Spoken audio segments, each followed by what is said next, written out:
Oh, who won? Who won? I don't know why I did all that, but it was done. I did it. It's over. It's too late to turn back. The only way is forward. You're Darren Tootin.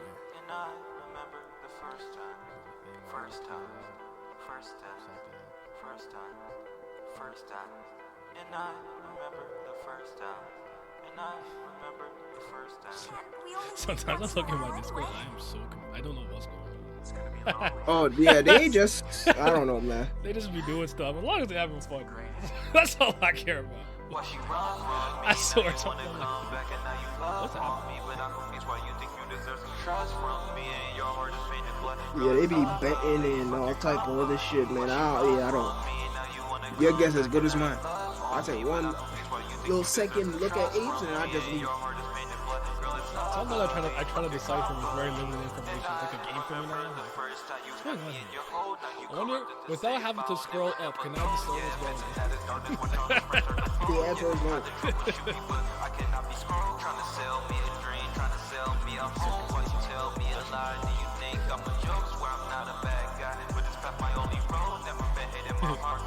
Doing something to get a better activity.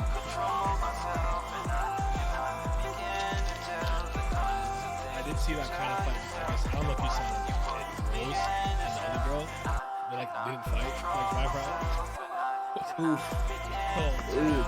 like I think that from my understanding, I guess Rose respected her too much.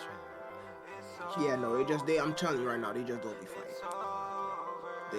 They do not be fighting. Because even I was like, yo, they're not fighting, right? Like, how do you? I wouldn't know how to score this. Like, if I was a judge, like, I don't know. Like, there was like 4 punches and a bunch of feints. Like,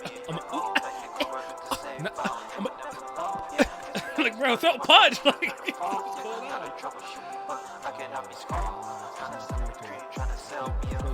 Sports with balls in them. Play ball sports. Yeah, Simeon's here.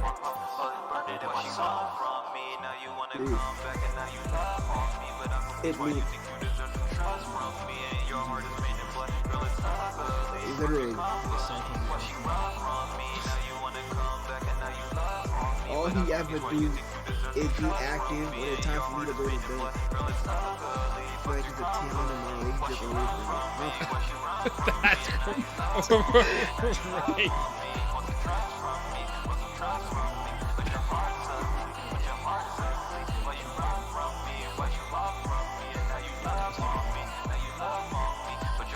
We talking about the video.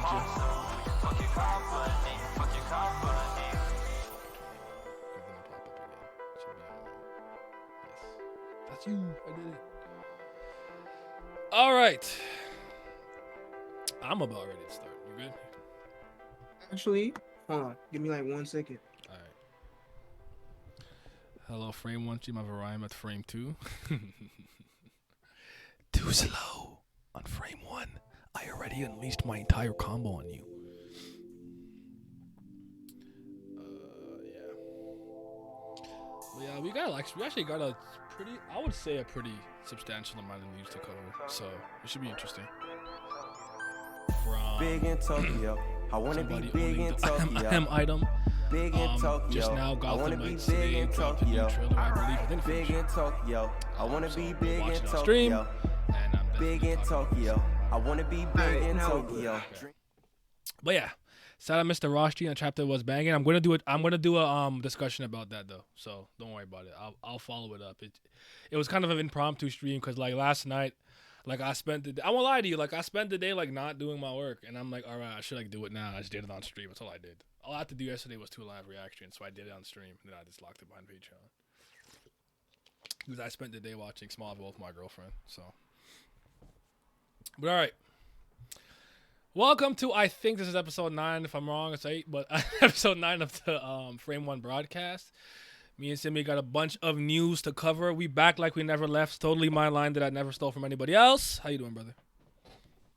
I'm okay. Today was a very, very, very strange day for me. Mm-hmm. But hey man, I'm breathing, I'm alive, I got a roof under my head.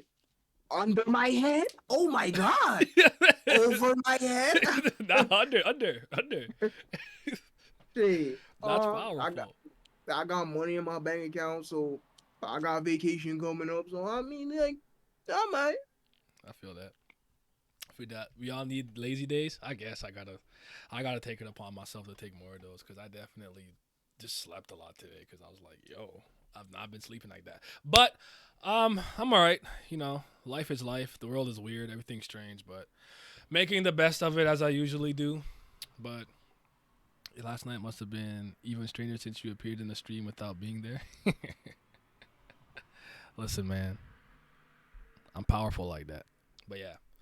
What you been playing though? Before we even hop into like anything specific, what you been playing? If you got a chance to play much. Son, listen, this shit miserable, dog. I haven't beaten a game since fucking March. Mass Effect 1 was the last game I beat, and I beat that on the 5th of March. I haven't been playing shit. It, niggas busy, dog. This shit miserable. On Sunday, I got to play like an hour and 30 minutes of Trek to Yomi, because that just came out on Game Pass. Pretty cool. I like it. And then I've been very, very, very, very slightly picking away at Blue Fire, which is also fire, pun intended. Well, other than that, I ain't playing nothing.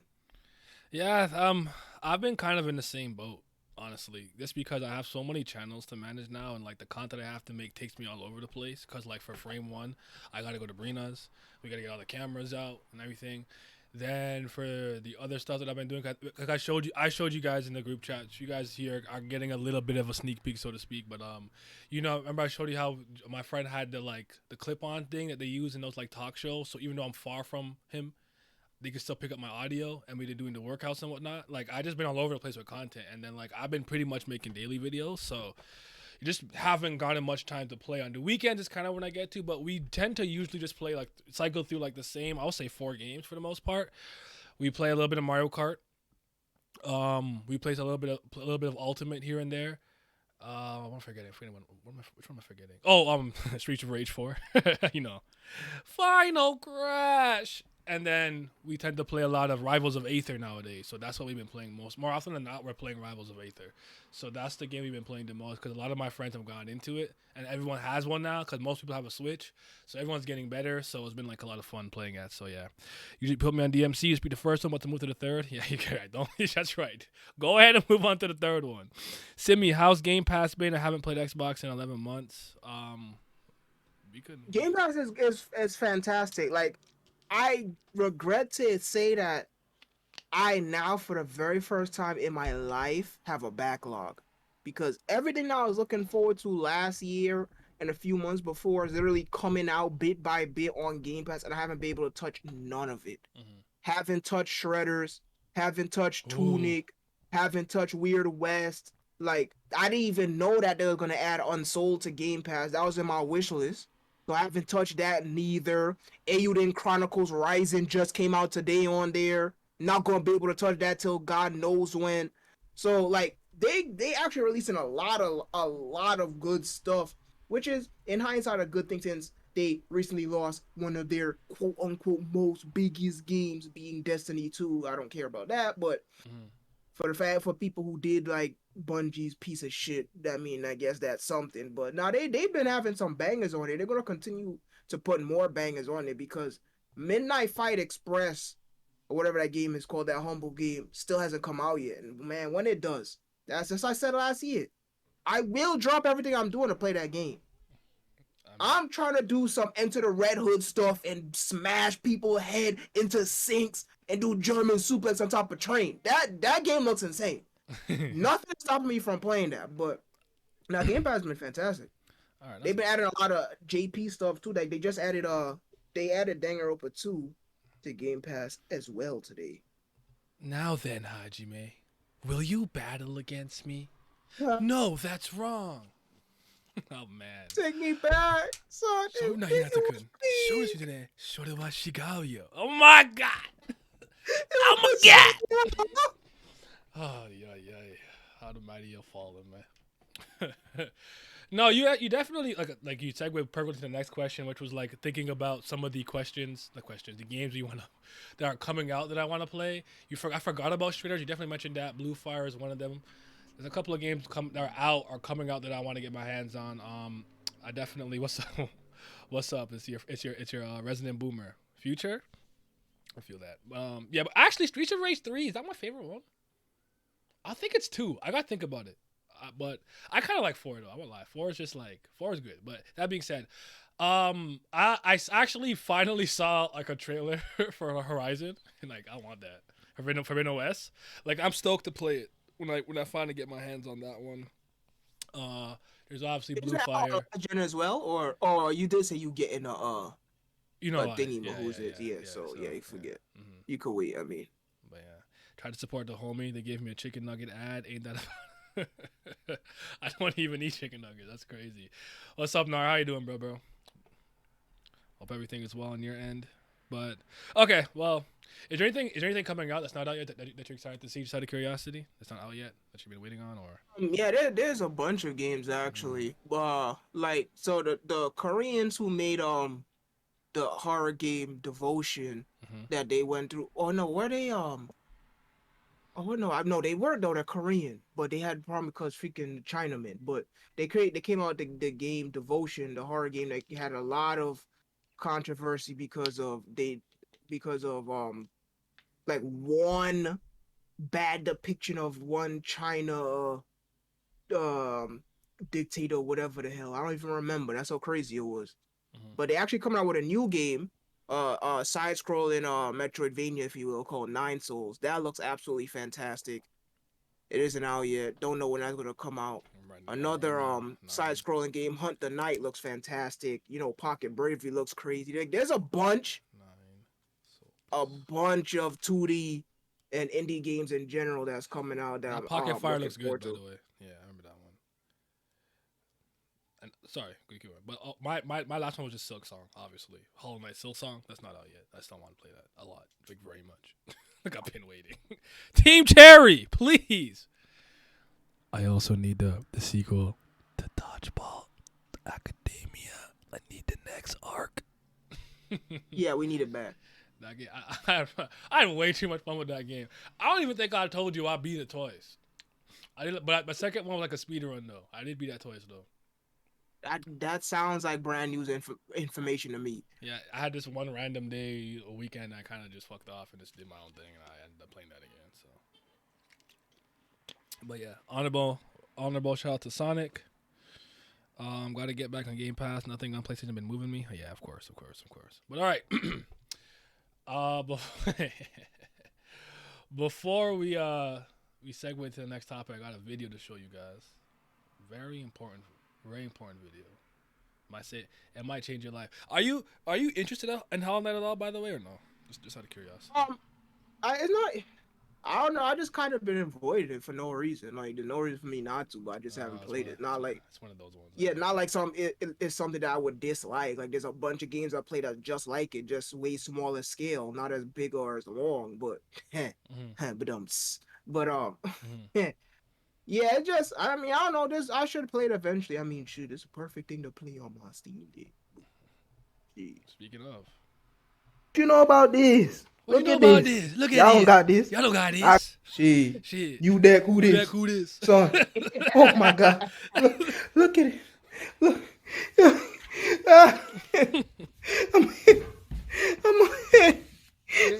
What that answer looks familiar. Son, look. Oh, Jesus. Thank you, Bird. I love you, my lady.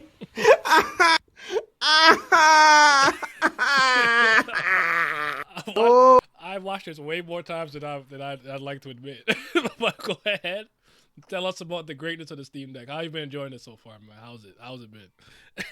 Family, y'all don't understand. I think it was a YouTube video, where someone said that the Steam Deck is just as an important release as the original iPhone. And honestly, I might agree, dog. This shit is game changing. to finally have a full-blown computer for console price and in a handheld, a traditional, conventional handheld form factor is brilliant, bro. Like the quality of it just feels pristine. It feels premium. Now, of course, there's gonna be some nerds who say that, oh well, it's not premium because you ain't spend like $4,000 on it and da da this, da da that. It feels premium versus how a Switch feel in handheld mode. That piece of shit plastic, nah, it got heft to it. Heaviness. It feel like it's made with durability. Shit. Shout out Shonen protagonist, Brad. Even though, please, for the love of God, don't drop it. It will get destroyed into a million fucking pieces. But this thing is absolutely amazing, dog. Like it, just from using it from exclusively from a console standpoint, is fantastic because you got your whole Steam library right then and there. But once you just dive a little bit deeper than that, it's a computer, dog. Go into desktop mode, do whatever. Load up your big man tank. Like, bro, you can do whatever on it. It's raw. It is so good. Like, it's still a work in progress. There's still many updates to come out and are coming out for SteamOS. SteamOS is a fledgling within its lifespan, but Valve is showing the support. They giving the updates to it. Every update that they come out with greatly improves the experience, and the experience already is fantastic. Now, if you go to insufferable, godforsaken, where the light do not shine places, like Reddit, for example, you're gonna see a lot of people complaining, a lot of brain dead activity. You ignore people like that. You look at people who know what they're doing. It's really not that complicated, like at all. You could use it exclusively like a console, but then if you want to dive a little bit deeper, bro, you could do so much. And it's like, I have never used Linux a day in my life. This is the very first time I have used a Linux operating system. That is the operating system that SteamOS is built on. Linux, specifically Arch Linux, right? And it's like, I see people complain that, oh, well, I've been using Windows my whole life and I don't understand this Linux. I can't understand nothing. Bro, it is so easy. It's not rocket science at all. I promise you, it really isn't. Yeah, the file infrastructure is a little bit different than Windows, but it's super simple and very easy to come to grips with. I think desktop mode is absolutely fantastic, by the way. There's a lot of people who have issues with it. It's not perfect by any means, and they still need to finalize the software so it's seamless to transition between handheld and docked, quote unquote, mode. But I absolutely love desktop mode. Most of the time when I get on my Steam Deck, I usually just go into desktop mode to download some stuff. So maybe download an ISO or whatever for an emulator that I got, or to load up Chrome or do whatever. But desktop mode is fantastic. And then the actual dock mode, so SteamOS is so good, bro. Like just the way that it feels, it runs. And don't get me wrong, it's not perfect, because Steam in itself is sure as hell not perfect. That shit do not run right half the damn time on my computer. And sometimes SteamOS has those issues. Like if I click a game and then it just jump all the way up in my library or where I was on last on the page, store page or whatever. There's little annoyances like that, but mostly speaking, I think it's intuitive. It's easy to browse. The sound effects good. It's snappy. It looks good. It's easy to use. And it's something that for console gamers they're already used to. You played your PS4, your Xbox or whatever. You good. It's so good, man. Like, and I didn't even scratch the surface yet. The Steam Play is one of the most fantastic things ever. I can completely, unlimitedly, with no restrictions, edit the layout of my control scheme for any game that I'm playing. Bro, dog, it's so fire. Like, it's the amount of care and touch and just the sweat that Valve put in to this. And you know me, I don't like Valve at all. They're not even my favorite storefront. It's GOG. Mm. But they put in the work with this shit. That Chungus Gabe Newell, he earned the W. He earned his W. This shit fire. I 101% recommend this device to everybody. When it finally becomes available where you could just pay for it on Steam, and I really hope that they release it in brick and mortar stores, because how many freaking knuckle draggers out there who only buy shit in person. But when it's freely available to purchase now, hey, leave me alone. Yes, I like to go to the stove. When it's freely available to purchase now, I 101% recommend every single person who plays video games to get one. There's absolutely no reason why nobody should not get one if you like video games. Point blank, period. Okay. There you go. I can't comment yet. I don't count mine, but when I do, trust me, I'll be talking. Sonic Ultimate Genesis Collection is how I got the game for my town. Missed that shit. Sad to say I'm a new nigga. You can still be a raw new nigga, though. Don't give up. Just because you're a new nigga. You can still be raw. As long as you adapt the archaic and ancient... And I'm kidding, but yeah. Okay. So... Get a Steam Deck when you get a chance. Online shopping don't move me, so I gotta be sourced too. It's not that I don't online shop. I definitely been forced to adopt it, but I would say the pandemic's kind of like situation kind of forced me to adopt it more often than not. Because if I can go to a store and buy a book or go to a store and buy a game, especially something I really want, like let's say some Monogatari book, I want to go to the store and get it personally. That's just how I am, though. So, but I've embraced. I've become a bit more hybrid, so to speak. But okay. So Gotham Knights has, I believe, is it a new gameplay trailer? I think it was. I know I saw it on Twitter and I watched a bit of it, and I wasn't like loving it, but I was also doing something at the time. So like I'll come back in a second. So we're gonna watch it on screen here, but I did see a lot of like stiffness I wasn't too fond of when I was kind of watching. It's 13 minutes long. Oh, it's 30 minutes. 13. 13. Okay. Yeah, 13. Okay. I found it. Give me a second, cause I didn't watch. Cause I didn't watch much of it, but I wanted to see. It looks like jank. I prefer online shopping myself. That's fine. I don't think there's anything wrong with preferring online shopping. While he's getting that, like guys, bro, the fact that like the sides of the Steam Deck is shaped like a controller, it makes holding it that much better. I don't know about y'all, but the simple fact that third-party controllers and the Pro controller is the preferred way to play the Switch says a lot, because holding the Joy-Cons is ridiculously uncomfortable. That shit hurts the palms of my hands because it's not made for human hand. It's just rounded out. All they did was learn their lesson from the original NES. When I hold my Switch Lite, like it's light and it feels like a piece of shit, so it's not costing me anything, but regardless, in like the depths of my palms, it don't feel comfortable at all to hold that thing, and the buttons are so small. This dog, the fact that the side of the Steam feel like controller grips, that's so ingenious. Like family, it feels so good to hold that thing. A lot of people was, oh, my ergonomics a bit there. I promise you, you'll be fine. Spell ergonomics, man. I'm not trying to hear that. Spell that shit. If you don't underdeveloped muscles, if you gonna be fine. I promise. That's so funny to me.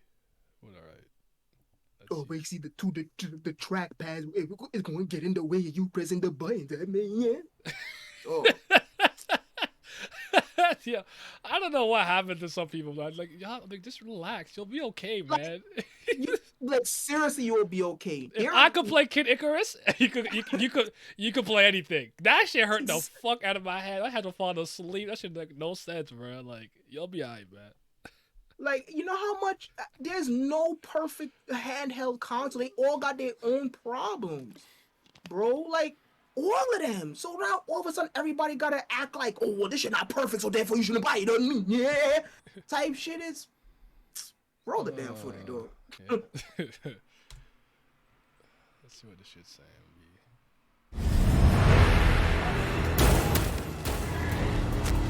Jason. Monsieur Nico Grayson. Hi, I'm Jeff Eleanor, game director at Warner Brothers Games Montreal, and today I'm really excited. I don't like him. I don't like this nigga. I just don't like him. I'm sorry. Keep going. My To bad. share with you Go ahead. gameplay footage featuring Nightwing and Red Hood from our upcoming game, Gotham Knights.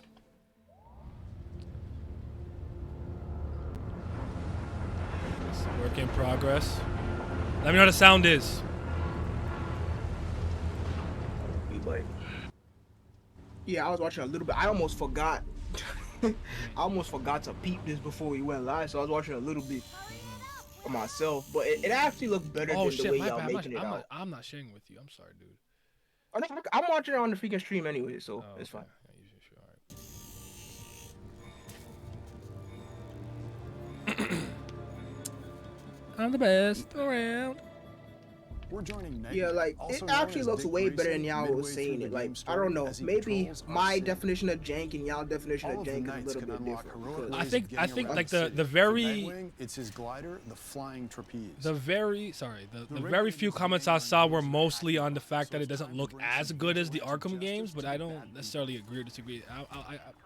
I'm getting my proper look now, so I'll judge now. Mini-game mode with rules and optional But objectives. I didn't think the movement looked as fluid. Nightwing's fighting style is acrobatic. He ping-pongs around the battlefield.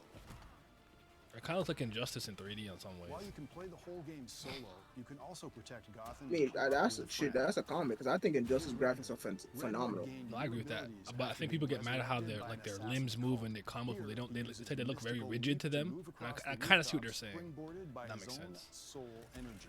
His own Successful soul. And attacks they're and taking that New dodges build 52 up interpretation of momentum okay, I below. got it. And timing my strikes Never got to the perfectly Arkham games. makes You'll it play go them. faster. I'll play them though. I like the first first two a lot. Heroes can unleash Then I don't Hey, really. this I don't is the care for the first last one. two. Yeah. Yeah, the first one is phenomenal. The first one was ahead of its time. So at least the first one. The rest, yeah, a lot of damage. that game make you really feel like Batman. Make you feel like Dick Eh, Grayson. Dodge ability, which deals piercing damage I don't know why I don't call him Man Richard. I'm calling him Man Richard. I'm not calling him Dick, bro. I'm just not calling him that. The UI Hey, yo, is Rich, seen from Richie, customized Rich, to your Richard, preferences. What's Richie, on screen Rich. is I don't your know. highlight. I'll find You I'll can figure set it. it the way Yo, you Grayson. Grayson's raw. Hold on, it works. Like Kaiba. You don't call him Sedo. You call him by his last name. Hold on. Let's call that nigga Grayson. Grayson. Why'd they have me in a tank on fucking Batman? Oh, Tank Simulator, the last one? That's just Tank Simulator. yeah, because they just want to show off the more open world. So like, yo, here's your tank, Batman. Ain't no fucking Batman. I mean, so far, it doesn't. It's not the greatest looking game I've seen, but it doesn't look bad. I won't lie though, I'm less hype. I know, I'm And still Now that and we've Chris- prevented the this is regulators just- from wait, stealing- Is this just Jason and Nightwing, or just? well, I don't know if they're gonna show the other two. That's what I'm thinking. Where's Actually, I don't remember now. Was it Tim or was it Damien? I think it was Tim, right? Data. Let's follow Tim Red and Hood for Barbara. Tim and Barbara. I don't remember if it was Damien. The bat cycle is usable by all heroes. Do not call him Grayson after that bust. Let's watch Red Hood chase down a smuggling van in Grayson Southside Allen? neighborhood. But I mean, I think it looks fine. Yeah, like, I think at the end of the day, because I'm gonna be playing with my friends and shit. Like I'll take a little bit of like whatever. Cause I think I'll be having fun with my boys. You know what I'm saying? See, like it actually looks like how I was expecting it to look, honestly. I guess because I think people. I guess because PS5 is out, they thought it would look better. Because it still looks have like. to To me, it completely still rework. kind of looks like a PS4. It's like a PS4 game to me, honestly. But I don't have a problem with Yeah. that. It does, because that's what it originally was. I would assume that's what it was originally designed for. Red If Hood it was, can unlock the ability they have to attach a completely bomb to rework the throw game from the opponents, ground so up. you Because you can gotta think detonate it how with many a years shot was the game worked on before they even announced it It's when a it was pretty big originally time. announced, right? That's And, a good point. Unreal Engine 5 just came out, so they would have to rework it from scratch. That's development hell. Then it would never come out. Is it just Do you know if it's just co-op like 2 people or is it up to 4? Can we play like 1 to 4 people? Do we know that? Cause I think I saw It should someone be say up to 4. I think I saw online it's only 2 players, which I'll take that if I can still do 4-player co-op or something like multi co-op on the couch or something. I don't know, but I don't know if that's true or not. Maybe they'll tell us in here. Yeah, that sounds horrible. I would assume that should be 4 players. There's 4 fucking niggas That's to what play that's what I'm as, saying. so- Because I think if it's 2, I'll be a little disappointed. I don't know. Maybe I'll Google it while we're. Good time to remind you that Batman is the greatest and coolest comic book character ever. To you, which is fine. Now we're back at the Belfry, the hero's home Not base. mad at that. This next Look how he sequence is stands from up. early in the game, as we're Why his just arms so discovering far away the from the Court of side? Owls. Arms He so too, he too brolic. He can't put his arms down. The Bat computer runs the map of the city and lets us pursue challenges and advance the story. Shit. Jason better? Oh shit. You guys can argue that one out. Nightwing is tracking his I mean, next story if mission, the map investigating is the that old big, Powers Club. like if it's really that huge, I'm not surprised they might have to have cut some corners with the individual The workbench is where we animations go and to whatnot. upgrade our So equipment, making I sure mean, that we're yeah, ready if for it- I it's think fine. what's Yeah, bothering me through the personally is because Players find blueprints it's probably and my crafting comic book materials by bias taking being on interjected missions here and because I'm like, fighting bro, crime. Nightwing Each is blueprint like has different stats, flippity giving the dippity player a wide fluid range of leg tool choices bendy, for like their he look a little too strategy stiff to me. and That's all. style. okay, but some Because of that these nigga's a suits are kinda gymnast. Gear with Yeah, mod I'm slots here. is better You because not mod gotta chips be power up dippy. gameplay properties. No, it's all no subjectivity or just facts. I mean, hey man, cool. So this stance got me I al- so I dead. allow you to have your opinion.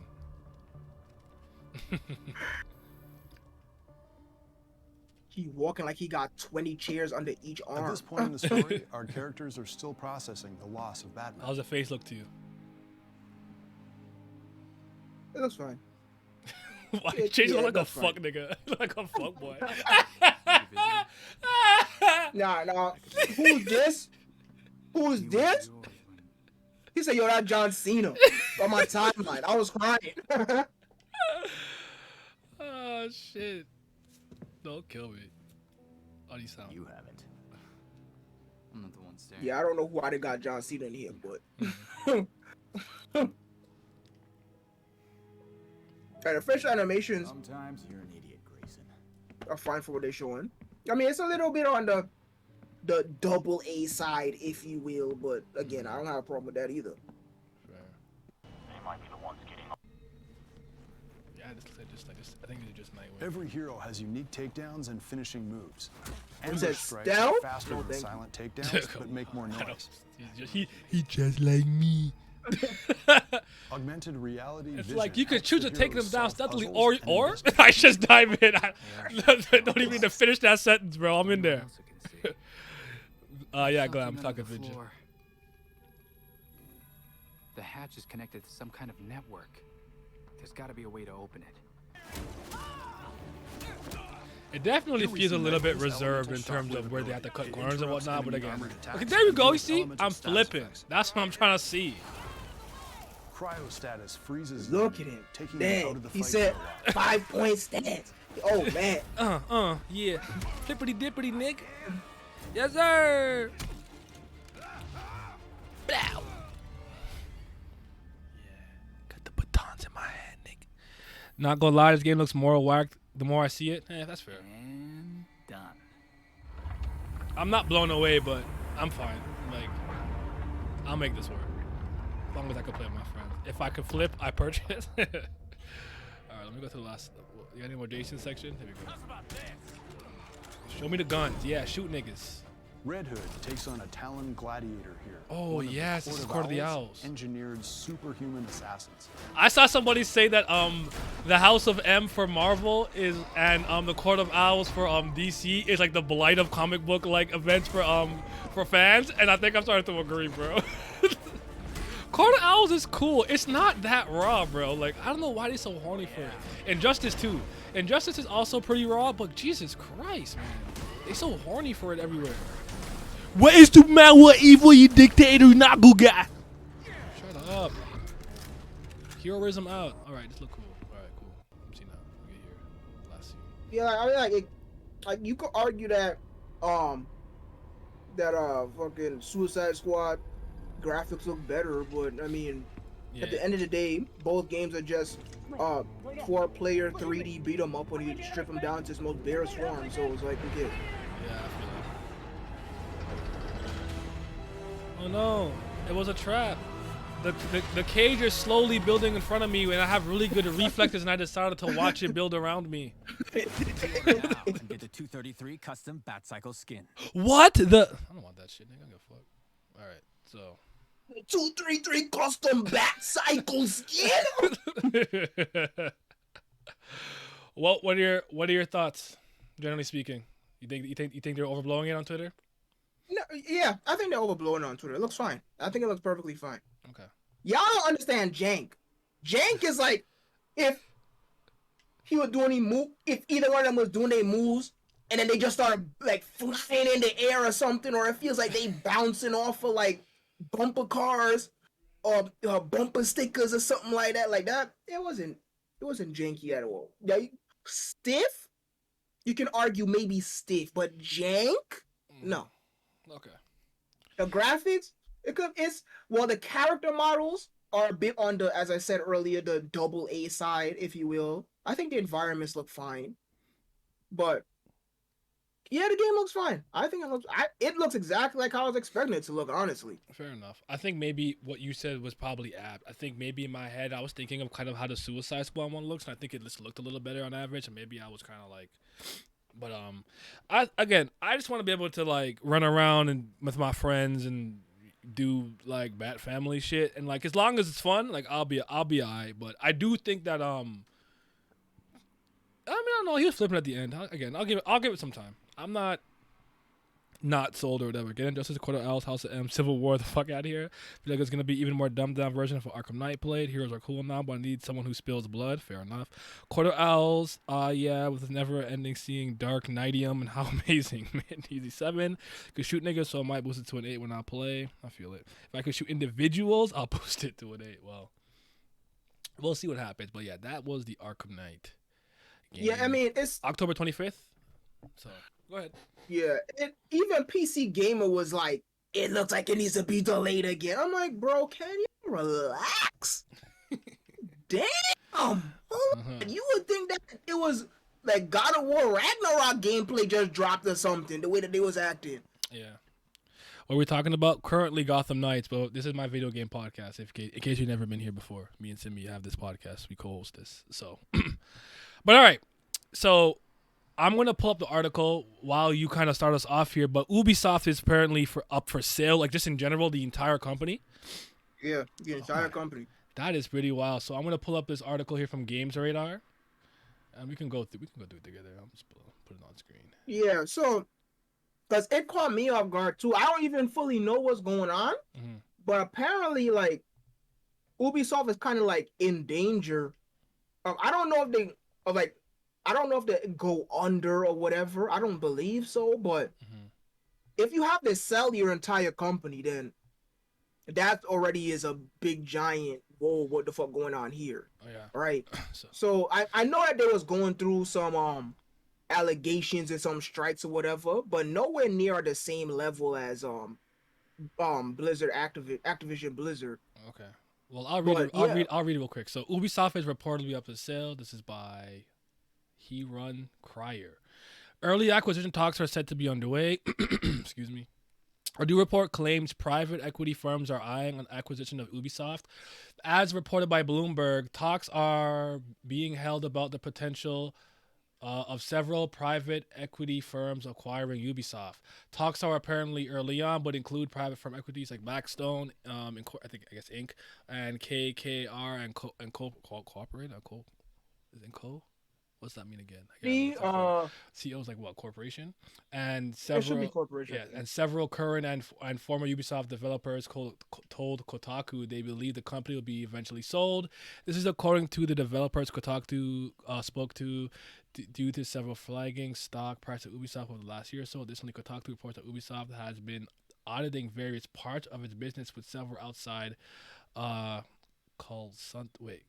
consultancy firms, and while this standard for practice for any business, Kotaku sources claim it's a preparation for acquisition. When asked about acquisition in early February 2022, Ubisoft CEO Yevis Guillemot, I don't know how to say that, said Guillemot said that the company can remain independent but would consider acquisition offers. Okay, so comes a major coalition in the industry because they kick off with Microsoft or Bethesda. Microsoft acquired Activision Blizzard earlier this year, although the deal is yet to be reviewed and given a green light by the U.S. government. Shortly after that, Sony acquired Bungie, having previously purchased a number of smaller studios, which had a conversation. Okay, so we got the gist of it here.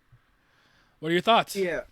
So actually, I think this is pretty big news because it's like Ubisoft is one of the biggest developers and publishers of the business period, right? Mhm. They've been around for a long time and they stood the test of time. They have several household name IPs, right? Starting with freaking with Rayman. So it's like to hear that they like selling off bits of they business and flat out selling the entire company in general, like yeah, that sounds like they're in danger. And another reason why I say that I think that they're in danger is because there are two games currently that is going through very big development woes under them. Mhm. First one being Beyond Good and Evil 2, which God knows if that's even being worked on Wow. anymore. I remember that game. What the fuck? Right? I beat that shit. Hold on. Yo, That's am I thinking right? That's the Ellen Page one, which like Ellen Page's am I thinking of hold on. Keep talking. I'll just look at this. yeah, What are the so characters on Ellen Page Beyond? and then they was going to do a remake of the very first which is funny because it's a reboot.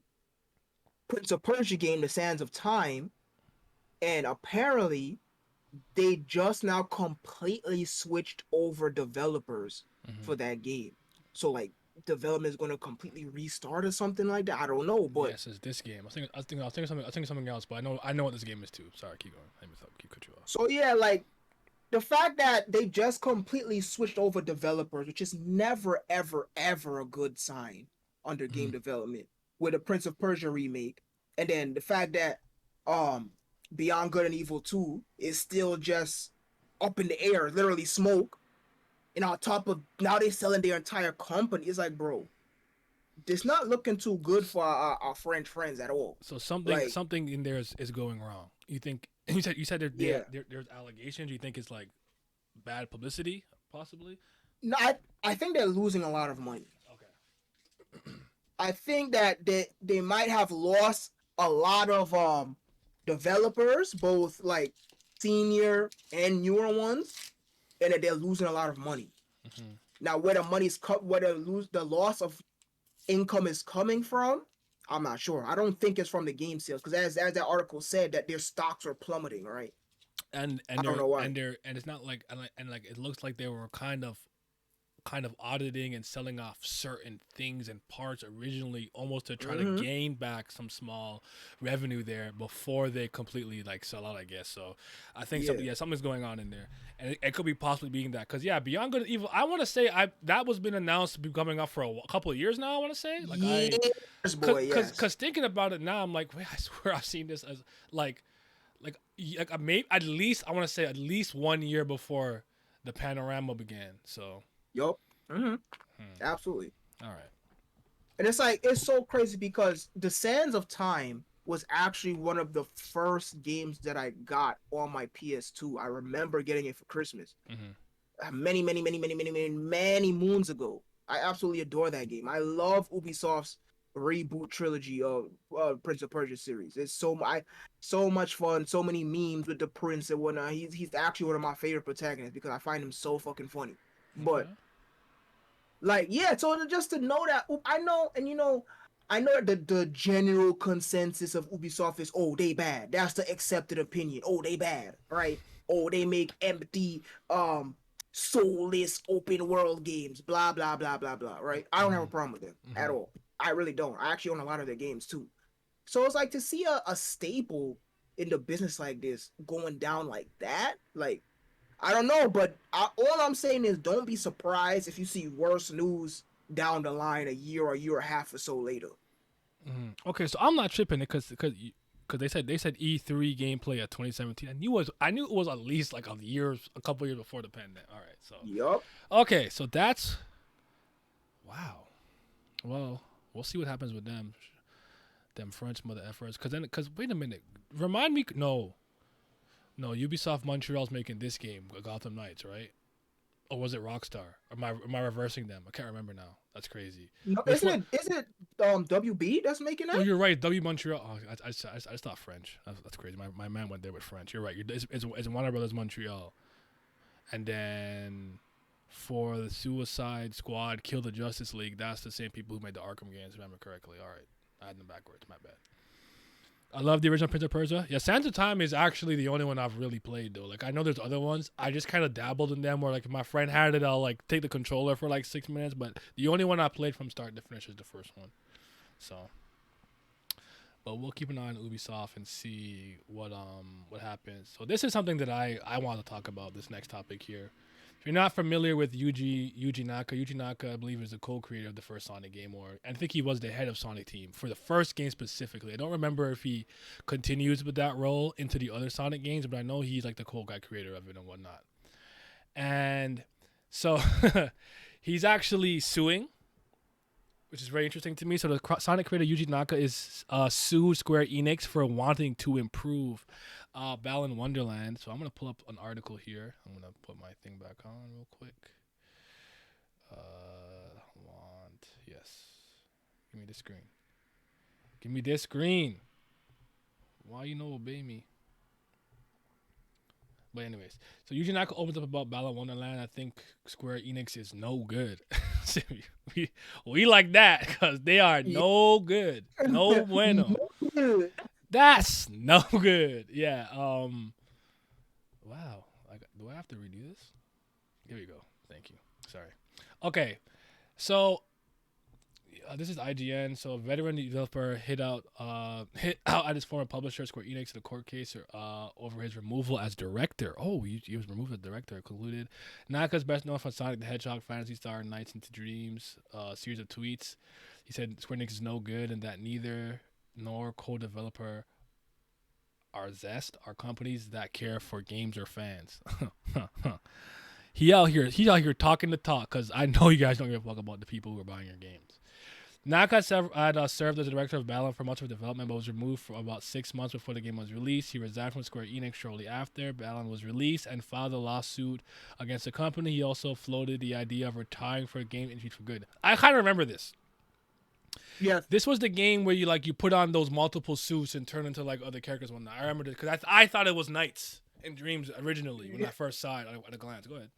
Yeah, and then we watched Donkey's video of it. We saw how bad it is because it touted that it had like over 100 different abilities or whatever, but the majority of them was pretty much the same, or they were just only useful for one specific thing. So like to get over maybe like a gap where there was lava and that's it. Mm-hmm. The game was very cut and paste and very jank. That's real jank right there. And not even a good type of jank either, where it's a small developer and they only got like 4 people, but they got their soul. Nah, that was just soulless jank. But yeah, that's that game that they talking about. Yeah. So I actually have his series of tweets here. I think they were translated naturally because I don't know if he speaks English. I don't know, but I haven't gone through all of them. I think I've gone through the first 3. So let's just see what his viewpoint of everything going on here. So let's see what's popping. So 6 months before the launch of Balan Wonderland, a work order was issued removing me as director. So I filed a lawsuit in court against Square Enix. I would like to tell you that the court case is over and the work order is no longer in effect this time. I says you maybe my thing automatically translated it. Whatever. Okay, so No, he wrote that. He wrote that. Okay. Square Enix does not care about games and game fans is no good. According to that does not care about. Okay, yeah. According to court documents, I was removed as director of Balan Wonderland on 2 points. It was executed by the producer, advertising, sound, and director in charge, and human resources. Wow, HR. First, a YouTuber was going to play the piano and publish the score of a game song for a promotion, and I got into some trouble because I thought it was strange that the music was arranged and a ghostwriter wrote the score, and I insisted on publishing the score of the original song. So it looks like he was trying to give credit to whoever came up with one of the original scores or OSTs for part of their game, I guess, by kind of having them be there. And he's like, that's weird. And I guess they're like, no, don't give that nigga credit. I don't know. We'll see. The game industry only gonna move me when I see Darksiders 4 announced. Fair enough. It's not going to happen. Y'all didn't buy 3. We had this conversation already, Glam. Ignore him. Second, according to the court documents, what I said in response to our Zest submission of the game without fixing it, despite the fact there were glitches and in the development process, that my comments to make the game better are disrupting my relationship with our Zest. Interesting. Yeah, that's the very Japanese thing. If you ever speak out against your employer or whatever, You get they could blacklisted, just- kind of. yeah, they run the script back saying that you being disruptive or whatever, and then you get fucking blacklisted or whatever. That's how they save their own hide from the wild shit that they be doing over there. That's how 'Cause they silence their employees. They're in a lot of ways they kind of operate differently from us, where like as soon as I feel any injustice in my company, I can come on Twitter and bitch and whine about it and possibly garner enough support, and they'll be like, you're being racist and I in the company, and then they'll be like, oh, they're like, back up, you know. Japan, that shit don't work that way. So they could literally be straight up abusing you in that company. And let's say you're an animator and you're working like 100-hour weeks. You haven't seen your family in 4 days, and you like make a small complaint about it. You're done. They'll blacklist you everywhere. Trust me. You're a cog in the you. machine. You're a cog in the machine. You gotta just, you know what I'm saying? Go ahead. They'll fire you, say you disruptive, and that no place should hire you type shit. They ruin your whole fucking life. Mm-hmm. It's some real sicko shit. Like, it's really the other end of the spectrum over there. Yeah. You trying to take over Luther Corp? You forgot what Lex did to Lucas? I'm lying to Luther, bro. I created the company. Lex gonna make Lex Corp. You good?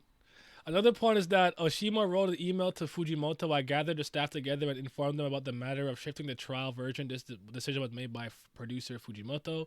We'll do our best for Mr. Fujimoto. The staff applauded and cheered. The staff who had tended to be down lately has been revitalized. Thank you very much. The entire staff will do our best, but it doesn't matter because the schedule is decided by the producer, not me. And the producer decided that the schedule is tight. Something is not right. I still think it's not good to release an original game only to have the sheet music of the arranged music available to the world. I think there's game music that everyone's familiar with that makes your mouth water, and I think that that's the original game music. I believe that a game should be made with the intention of making it a good game until the very end. Oh shit! What a novel idea! You should make a good video game. Like what? I can't believe it. But yeah, Oh yeah, wait, what? The first thing I ever do when I get on Game Pass is beat River City Girls. Yes. The West, the second thing I'm feeling slightly abused. You can put it, blast on the link deleted. I feel that. I think it's strange to remove the director who comments on a game without consulting him because there's not enough time to do so. Retweets, likes on social network sites were also banned, so I think Square Enix is not taking good care of their game fans. There were a lot of various comments and nice illustrations of Balan Wonderland, and I'm really sorry I couldn't do anything about it. I'm truly sorry for the customers who bought my unfinished Balan Wonderland. In the future, I may be able to respond to you if you mention or tag me on social networking sites, etc. I think it's only natural to request modifications to make the game better since we are making the game, and if we can't do that, we should discuss it, but it seems we can't do that. I don't think they're able to take care of the game. How much longer is this? Okay. Sorry. Sonic the Hedgehog was changed 2 weeks before my master up to a spec where if you had even one ring, you would not die. I did things that made the game better until the last minute, and I believe that everyone around the world is still enjoying the game today. He said, hold on, let me flex real quick. Sonic nigga. Yes, sir. Game creators are supposed to improve the game to the very last minute, prevent them from doing so. It's not right. I asked for a lawyer and tried to negotiate with them to at least submit comments in the end to no avail, so I filed a lawsuit in court. I believe that this case has a lot to do with the fact that Balan Wonderland is getting the resultant recognition that you all know. It is really unfortunate that the work I created from the beginning has such a result. It is a real shame we couldn't release the unfinished work of Balan Wonderland to the world. I wanted to release it to the world as an action game in proper form, considering various things. I think Square Enix and RZest are companies that do not care about games and fans. And he used a translation tool to tweet all this. So that's where the discrepancies come from. But honestly, like, the funny thing is he didn't even need to say all this because I already knew what Square Enix was doing before the game even came out. They was literally using his likeness to sell the game. Mm-hmm. That's it. They didn't care about him. They didn't care about putting him in charge of a game and making a potentially new mascot game to rival his original work. They didn't care about none of that. That was not their intention. Their intention was, we need draw power. How's we gonna get that? Hey, you didn't come over here. Mhm. And they put him in front of a camera, took pictures of him, and that was it. Once Get the the fuck second out. the second he outlived his usefulness, they got rid of him. Mhm. Yeah. That's all that was. Oh, God. They wanted a cheap pop, and they got it. Did it sell was- well? it- All it things was- considered? You know that? No. Okay. They got whatever little pittance they got from the sales, and then they was like, all right, whatever. They kept it pushing. That's why the game they come out with no patches, no DLC, no expansions, no nothing. Jeez. They just threw that shit in the middle of the street and was gone. I hate this shit. That's Square Enix is unfortunate. the dirt worst. Yeah, but Glam said about Final Fantasy though, about Kingdom Hearts though. Both of them shits are made, bro. Garbage. That's Kingdom just- Force, yeah. the final snooze. God, they can't keep getting away with it. But yeah, I mean, it looks like so. Wait, so if the court case is over and he's talking like that, he probably didn't win. I guess. Possibly. Yeah, maybe I guess he didn't win, so that's unfortunate. He didn't get any kind of justice, I guess. But you know, if he's gonna make another game and stuff, I'll look out for him, and hopefully he gets to like I'm actually at the point that I believe that a lot of these type of like figures should just make their own little independent company because I think they have enough cachet to get good employees to want to come work with them. Like nigga, I created Sonic. Like bro, come here. Now I know Sonic got some bad rap, but like let's just stop playing. Like I'm a legend, my nigga. Like come to the company, you know. Like I think they could do that. So that's And kind you're of my not suggestion. wrong. Yeah. You are absolutely 101% right, but the only problem is he don't know that. That's the problem. You see, he's Japanese.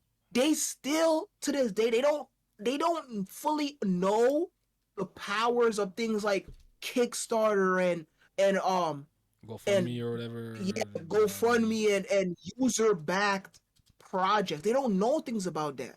You know, he's an old head. He's from the Showa era. You know, he's classic and he's Japanese. He don't know the type of stuff, the opportunities that he actually has over here in the West or our Western operations and shit like that. He doesn't know the opportunity that he actually has because he's over there, right? So that's the like we gotta tell him, like, bro, telling you right now, if you was to come out with a Kickstarter, this got nothing to do with Square Enix, it's got nothing to do with my previous employer, got to do with Sega, nothing. It's just me, couple other people. We try to come out with a game, but we need help. Drop that on Kickstarter. I guarantee you, boy, Yeah. people will pay money for that. Look at how many games have come out because of that. I just talked about one recently, Eiyuden Chronicles. That game is the spiritual successor to the Suikoden series. Suikoden ended in like 2005. And thanks to stuff like Kickstarter, we was able to get a new one with Eiyuden Chronicle. So, you know, if someone was to put him on this shit, and, you know, just to let him to take him out of his traditional Eastern ways, put him on this shit, he'll be able to make a banger like freaking Sonic 1 again. I could bet money on it. Sometimes like I know like that they're like a lot more humble. They're not like super braggadocious like we are and whatnot. But it's like sometimes you gotta know who you are, man. Like nigga, you are on. Like, do you know what you did? Like, do you know what you created? Like, you don't gotta live like this. Like, it somewhat reminds me like a little bit of what happened with Joe Shuster and Jerry Siegel with Superman, where like when Christopher Reeves was in the box office movie and that shit's making millions of dollars, one of them's working as a postman, other one's a librarian. Like, I didn't fucking create the character. Y'all not paying me? Nah, bro. It's not gonna fly like that. But like, I think over here we got ego, so I'd be making us think about that kind of shit. Cause like even Koji Igarashi, cause I don't remember what happened with him, but then he wanted to make his like not a Castlevania successor. Wasn't that a Kickstarter for Bloodstained? Yes, absolutely. Yeah. So I think it may be what he needs. Maybe what they should do is maybe some of the other Japanese people who have actually engaged in that should let him know. Japanese understand the Absolutely. power of cloud. There are definitely a bunch of people who would work for him. That's what I'm saying. He should just, because I think he would make a great game if he just had his creative freedom and the staff he wanted to do what he wanted to do. I think he would create a good game. So And that's honestly one of the beauties. I honestly think it's a beauty and somewhat of a curse. I'm gonna get into a little bit of the industry today, because you don't even have to be at the mercy of a developer or a publisher either. You could do this solo dolo, but the curse in it being that there's so many fire games and concepts that's coming out today, but it's developed by one person. I don't agree with this at all. interesting. One person, one human being should not be trying to make a 12-hour, like 48-kilometer open world game in his basement. Bro, are you kidding me? They putting out like a trailer and get like 3 million views and it's one man working on it. That's a curse. Because now you have all these talented people, but they don't got no backers or just one person. So they literally kill themselves just to make one game. A lot of other games, even the classic that was just inducted into the Hall of Fame a few years ago, Westwood. Those two guys, they made their first games in their basement, but it was more than one person, right? It was two of them, and then they got more and more people. But today, there's fire games coming out, but it'd be one man or one woman working on it. Mm-hmm. And then you gotta wait like 5 years for another 2-minute trailer because it's one person. So you gotta do everything. You gotta draw, animate, edit, code, all of that, test, QA test, all of that by yourself. Very difficult. So that's the curse in it, but it's still a beauty because now we are able to do all this stuff without needing a publisher, without needing a developer, without needing, some corporation to give you a little space to work or whatever. You could do it yourself. But yeah, man, like he created not only Sonic but Knights too. Like, bro, you know how many people love Knights? It may be more niche than Sonic, but you created more than one. You shown that you could create more than one thing. You're not a one-hit wonder at the very least. Yeah. You're not, yeah. Because Sonic has completely gone away from you in all shapes and form, and you still made other good IPs. So, yeah. But let's talk about Embracer Group trying to acquire Crystal Dynamics, Eidos Montreal, and Square Enix Montreal. So, I'm gonna read it first, or do you wanna say anything? I can start. So, this is honestly one of the biggest pieces of news that we're probably going to get all year. This is phenomenal because Crystal Dynamics and Eidos, if there are any old heads in here, that these are two of the veterans. I'm talking like what's his name? Magic and Jordan veteran level developers in video games. These two people have come out with these, I should say, developers. The Thief series, Tomb Raider, Legacy of Kain. Legacy of Kain. I saw Young speaking about that one. Go continue. Yeah, and it's Square Enix Montreal, I think, that made Sleeping Dogs. So it's like these Crystal Dynamics and Eidos, these are two veterans in the game, and to see that they're finally free from the clutches of Square Enix, we about to get real gaming bike. Dang, I love to see it. Okay, but you can go ahead and read it. The $3 million deal includes control of Tomb Raider, Deus Ex, Thief, Legacy of Kain, and more. Deus Ex. Damn. 3 of Square Enix's development studios will be acquired by a holding company, Embracer Group, in a $3 million deal. As Embracer has announced in a press release, Phil Rogers, CEO of Square Enix of America and Europe, was quoted as saying, "Embracer is the best kept secret in gaming, a massive decentralized collection of entrepreneurs whom we're all thrilled to become a part of today." The 3 studios to be acquired by Crystal Dynamics, Eidos Montreal, and Square Enix Montreal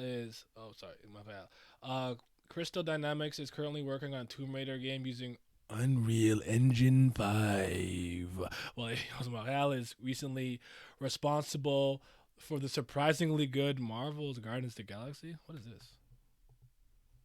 Oh, no. No. Square Enix. That game's not moving me.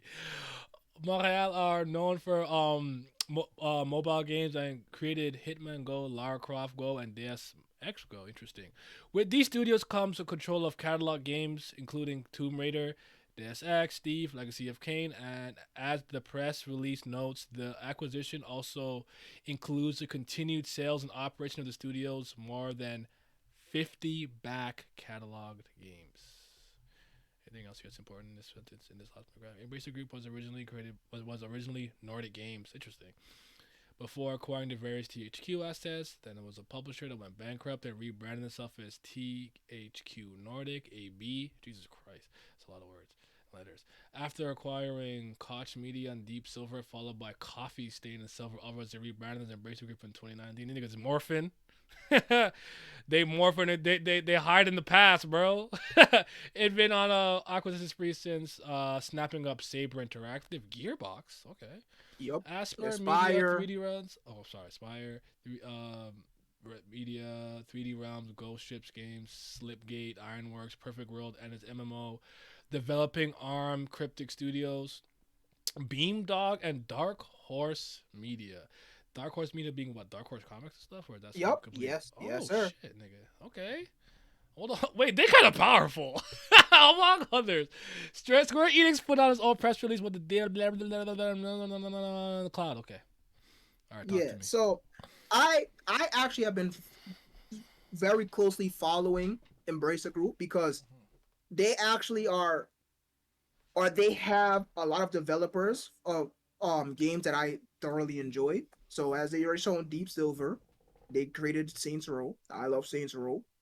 They also were they have the rest of THQ's assets when THQ went under.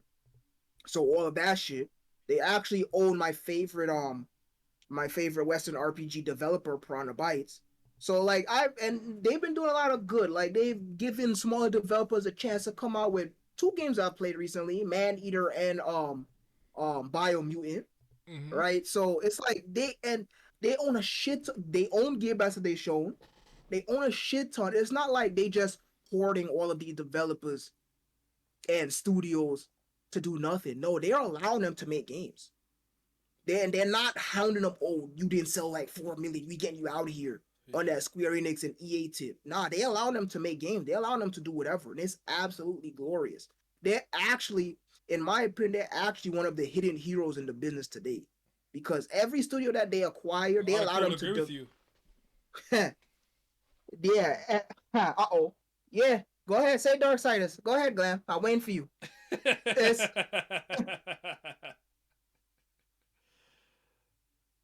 So yeah, they chilling. They're like, they know their audience too, because I forgot which game that came out, but they was like, oh, it was Shenmue 3. They said that Shenmue 3 was the demographic was a niche core audience. They didn't say, oh, well, you know, it's trash. We're never allowing users who can do nothing again. Nope. There's like, nah. This was developed for a niche core. That's it. They allowing these developers to do shit, and it's so raw. And the fact that they finally, and I mean finally, saved two giant veterans in the game. Bro, imagine if we come out with an HD remaster for the Legacy of Kain series. Dog. Oh my god. Shit. Deus Ex back? Son. Thief? Bro. Square Enix, in their pursuit of world domination, acquired so many Western developers to try to appeal to the other side of the planet. And look what they did with them. They came out with that absolutely garbage piece of shit reboot Thief 2016 or whenever that came out. Ain't nobody bought that shit. It was horrendous. They forced, who was it? I believe it's Adios to make Deus Ex the Human Revolution. I think it was the latest one. They came out with 50% of the game, and they said drop it. Like, but we're not done. Drop it. They dropped it. The game incomplete. The story incomplete. They're like, all right, we were gonna release it as episodes. No, y'all not. Oh my god, boy. Square Enix are monsters. Sorry, I wasn't ready for that. I'm sorry. Bro, you should not. I mean, it's a tangent, but the development of the last Deus Ex game that came out is so just heartbreaking. To see one of the most revolutionary Western RPGs, and to see that the developers that came out with it being forced to release 50% of a game, and they can't even release the other 50%. That's so okay. So let me ask you something, because this is actually kind of important, because I would argue that I didn't see this before when I was younger, but I remember like at some point, I can't remember which director it was. No, that's no, that one was Quentin Tarantino. I remember him because he looks like he's inbred. What's the other person I'm thinking about? Oh shit. I don't remember. I want to say Martin Scorsese or something, but I could be wrong. Anyways, and he was talking about kind of Disney's monopoly on the movie industry by acquiring all of these movie rights and whatnot. And what they start to do is everything that comes out is somewhat attached or made by Disney, produced by Disney, whatever by Disney. I didn't know Square Enix had snatched up a bunch of these Western companies. And what you're saying is like they're like, are you saying they were trying to appeal to us by like recreating certain games? But you also said that they shut down some companies because you didn't do nothing. You're done. You're out here existing for what reason? Like, are they? Do you think that they own too much? I don't know. Because I don't know how many companies actually own this many publishers and or developers. I didn't realize like Embracer Group had like THQ and all this shit under it. And I see Microsoft has been buying up some other stuff too, and some other companies have been merging. I don't know if you think it's a good or a bad thing. Basically, what I'm saying, or it remains to be seen. I think it's not. Yeah, it's not black and white. Unfortunately, it's a nuanced answer. Okay. Right. So, like, everything being under one branch is not a good thing, but does it necessarily make it bad in nature? Like, is it bad to its core? Is it automatically bad because it's under one group? No. It depends on what they want, yeah, their intentions are. Okay, I got you. Yeah, since Embracer is, as you've seen, multimedia, they own Dark Horse. They're not only gaming, right? So, and of course, they can make a heel turn, right? Nothing is sacred anymore, in this right? capitalist so society.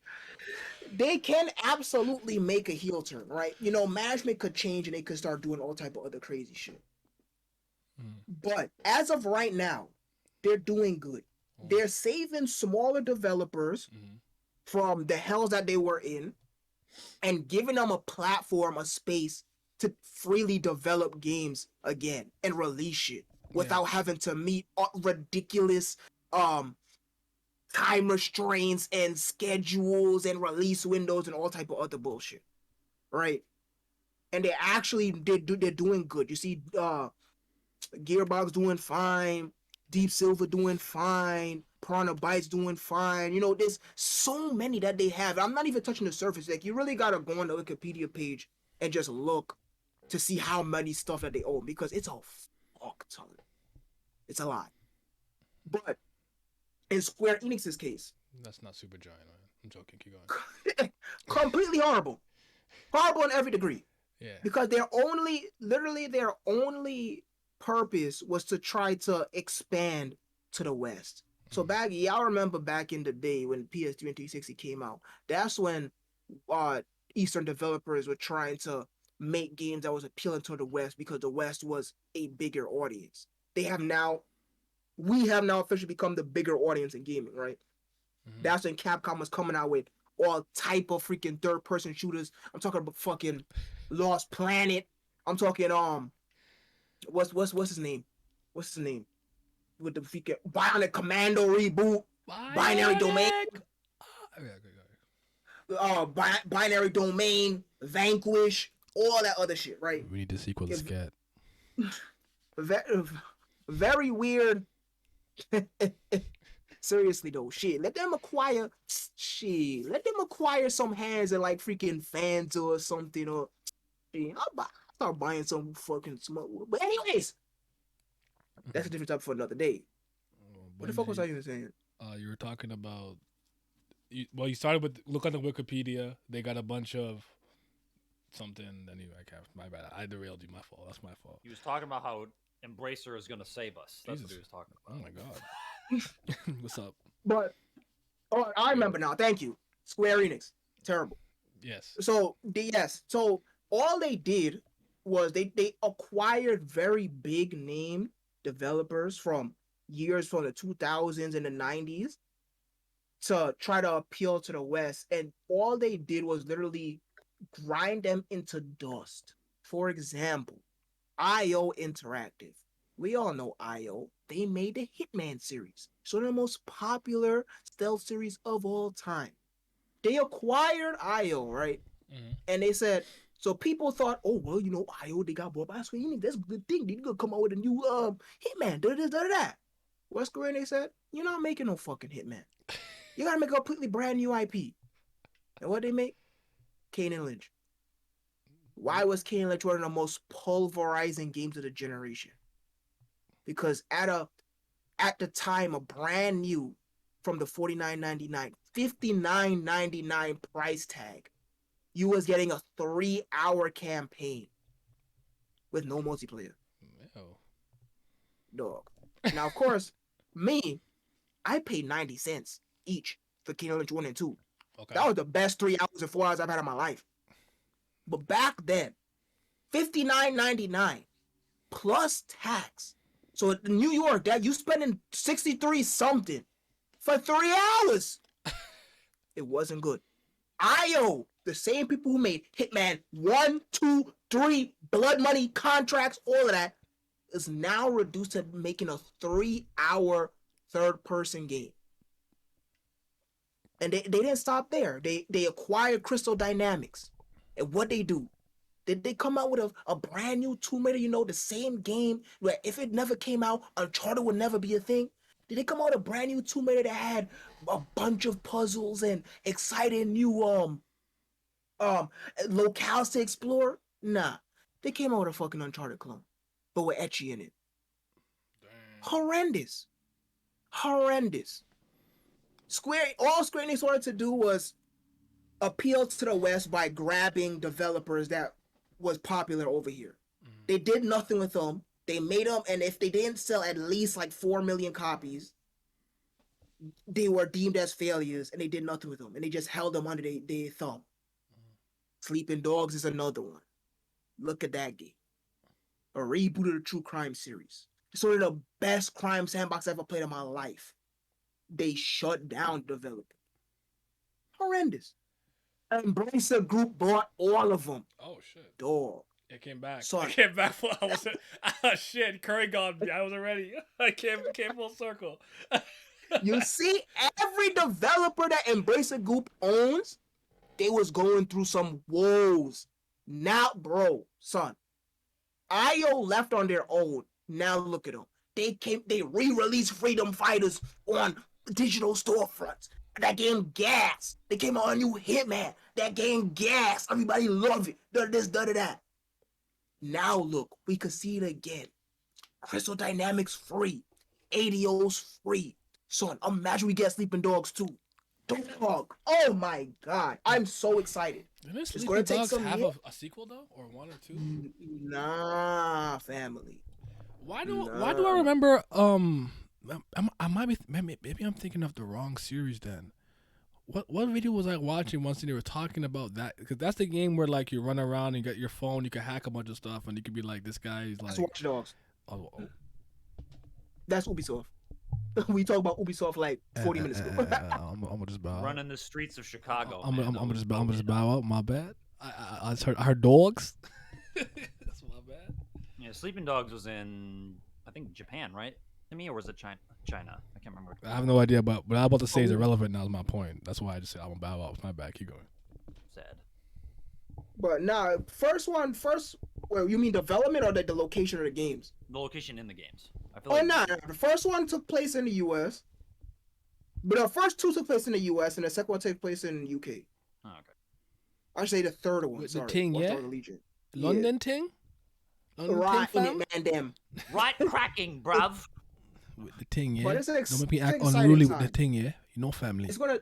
It's gonna take some time, so it's gonna take a year or so, whatever, maybe more than that, for you to finally see a new Tomb Raider or a new Deus Ex or whatever. But trust me, it's gonna happen. Y'all, trust me. Just remember my words. Remember my tirade. All right, I feel better now. Now you're in alone. I thought he was talking about Watch Dogs. I swear the whole time you said I thought you were talking about. I was not. I was thinking of the wrong ass game the whole time. Anyways, all right. Hitting the mean streets of San Francisco, man. You got it. Are they mean? I heard there's a lot of what did my friend call them? Well, Duppies? the homeless people are probably. Oh, well, that's to a California. certain degree. But Yeah. all right. So for something I've absolutely not followed at all in any capacity since I first heard it announced, I just heard that I just saw today that Metaverse was failing, losing something like I can't remember, like billions of dollars by the quarter. So I just wanted to see what the shit show was about. So I'm on Vulcan Post. It says why Metaverse is destined to be the biggest flop in tech history. So That's a turkey flag. I didn't know them Turkish talk shit like that. hey man, shout out to Michael Pietris, you know, Mikhail. I don't know, but just before I start, do you guys know anything about this aside from make reality world and fake? Like I actually really have not followed this news in any capacity. Thinking about it makes me want to kill myself, so I never bothered. Oh my god. And well, there goes any type of monetization is ever gonna happen. It only took you like what, 5 minutes? That's crazy. You really gotta stop you from coming on a live camera. It's ridiculous. But You know anything, Sydney? it's loosely. All I know is that Zuckerberg one day came out of the woodworks and was like, Facebook done. This shit meta now. They're like, what? Like in the most literal sense, this shit meta now. And now he like trying to make some like Sword Art Online type shit. I'm like, hey bro, listen, you do that over there? You do that over there? I'm gonna stay over here. Like core leveling. Lucky coin. just because I said virtual reality wrong, don't mean I want it from you. You get over there. All right, I'm gonna read as much of this article that I find interesting. I'll stop and on board. But all right, so let's see. These are opinions. Whatever. Mark Zuckerberg announced Facebook will morph into Meta in October 2021, and the company will focus on building the metaverse. I watched it with a sense of disbelief and amusement at the same time. I probably felt that, but I'm like, I don't actually care that much though. While the change is often compared to the transformation that Google went through, not fair enough. Becoming one of several brands under the Alphabet umbrella. There is one crucial difference between the two. Alphabet is merely a convenient vehicle for Google's founders to explore other ideas, while with Metaverse, Zuckerberg is betting the future of the business on something that doesn't really exist. Some may describe this move as bold or daring, but I see it as hubris, particularly as Facebook itself doesn't have much history of success beyond its original social media platform. He said, stick to what you do. Nothing, Facebook gaming, none of that's moving anybody. To make matters worse for Zuckerberg, a history of personal computing itself is littered with examples of spectacular failures coming at the hands of otherwise very successful and companies, blah, blah, blah, people and companies. Mind you, the Windows tablet had its debut nearly a decade before the iPad. What about the Windows phones? Microsoft-related attempt at getting into the mobile space. What about Google Plus? I don't even know what half these things shit is. the modular smartphone of Google's Project Aura that was supposed to change the world of mobile forever? What about Facebook phone, Facebook home? Damn, why you going in? That was supposed to hijack your mobile phone with Facebook interface. What about Amazon's ill-fated Fire phone, nigga? The hilariously broken Apple Maps, it's overheating G4 Cube. I don't care about the chicken chamber. Or entire history of blah blah blah. All right, so this comics. What you think having Google Glass will be like? Hold on, sending a helpful now. Glasses, directly to the spaceport. Data received. And now initiate milestone. What it looks like. Losers watching porn all day. Hey, yo, chill. If the porn's hidden like that, I'm trying to get involved. I'm trying to just look so. A middleman that nobody needs. Meta promised. Broadly constitute virtual reality and augmented mixed reality. However, the latter, has already been tackled by Google. I guess augmented reality, that would be something along the lines of Pokemon. I almost said Pokemon. What the fuck? Go. Pokemon. I said Pokemon Advance. What the fuck was I supposed to say? Pokemon Go, because that has the shit pop up, whatever. That was called augmented reality, wasn't it? Am I tripping? Am I That's misremembering that? augmented mixed. That's mixed augmented reality. Okay. But yeah, you're on the right path. Fancy ass word for a creature popping up on my phone screen and camera. So a video game. Yep. Yeah, I don't know. Yeah. So Look at this. It's failing. What the fuck? And this nigga does look like this nigga really looks like an android to me. Like- He's not human. Look at him. Oh my god. Oh, they're so lucky that this shit is happening with YouTube now. Can Facebook even be trusted? That's crazy. Okay, let me see something. Let me go back to where it was and see if anything's interesting. I'm gonna go in skim mode. Nobody needs. VR, probably Oculus is leading the global sales of VR headsets, even though the original founding team has already left the company. However, the question is how big is the dominant sector for gaming, which Zuckerberg spoke of gaming extensively during the presentation, how games will be a major part of metaverse. Zuck! Son, Kyle Lenny! Look at the water. Oh Jesus! You don't understand the augmented reality water, bro. You're not plugged in, bro. You blue pilled. You're not red pilled. You're not in the Matrix, my nigga. You don't understand. Like, you don't understand. This is for the truly enlightened, those who want to know about the truth of the world. VR games existed before metaverse entered common vocabulary. You don't need some grand platform to enjoy them. And in a way, every computer game is a small metaverse in itself, whether it's VR or not. Whether you transform into a soldier, gangster, general, race. You know what? You know why I'm upset? You know why this sentence upsets me? I thought for some reason I thought he was gonna keep going with the G's. He just threw me off with the 2 G's, and I'm upset at that. Or business tycoon, and then you log back out to the real world, and you're alone driving. You know, you're dicking your hand.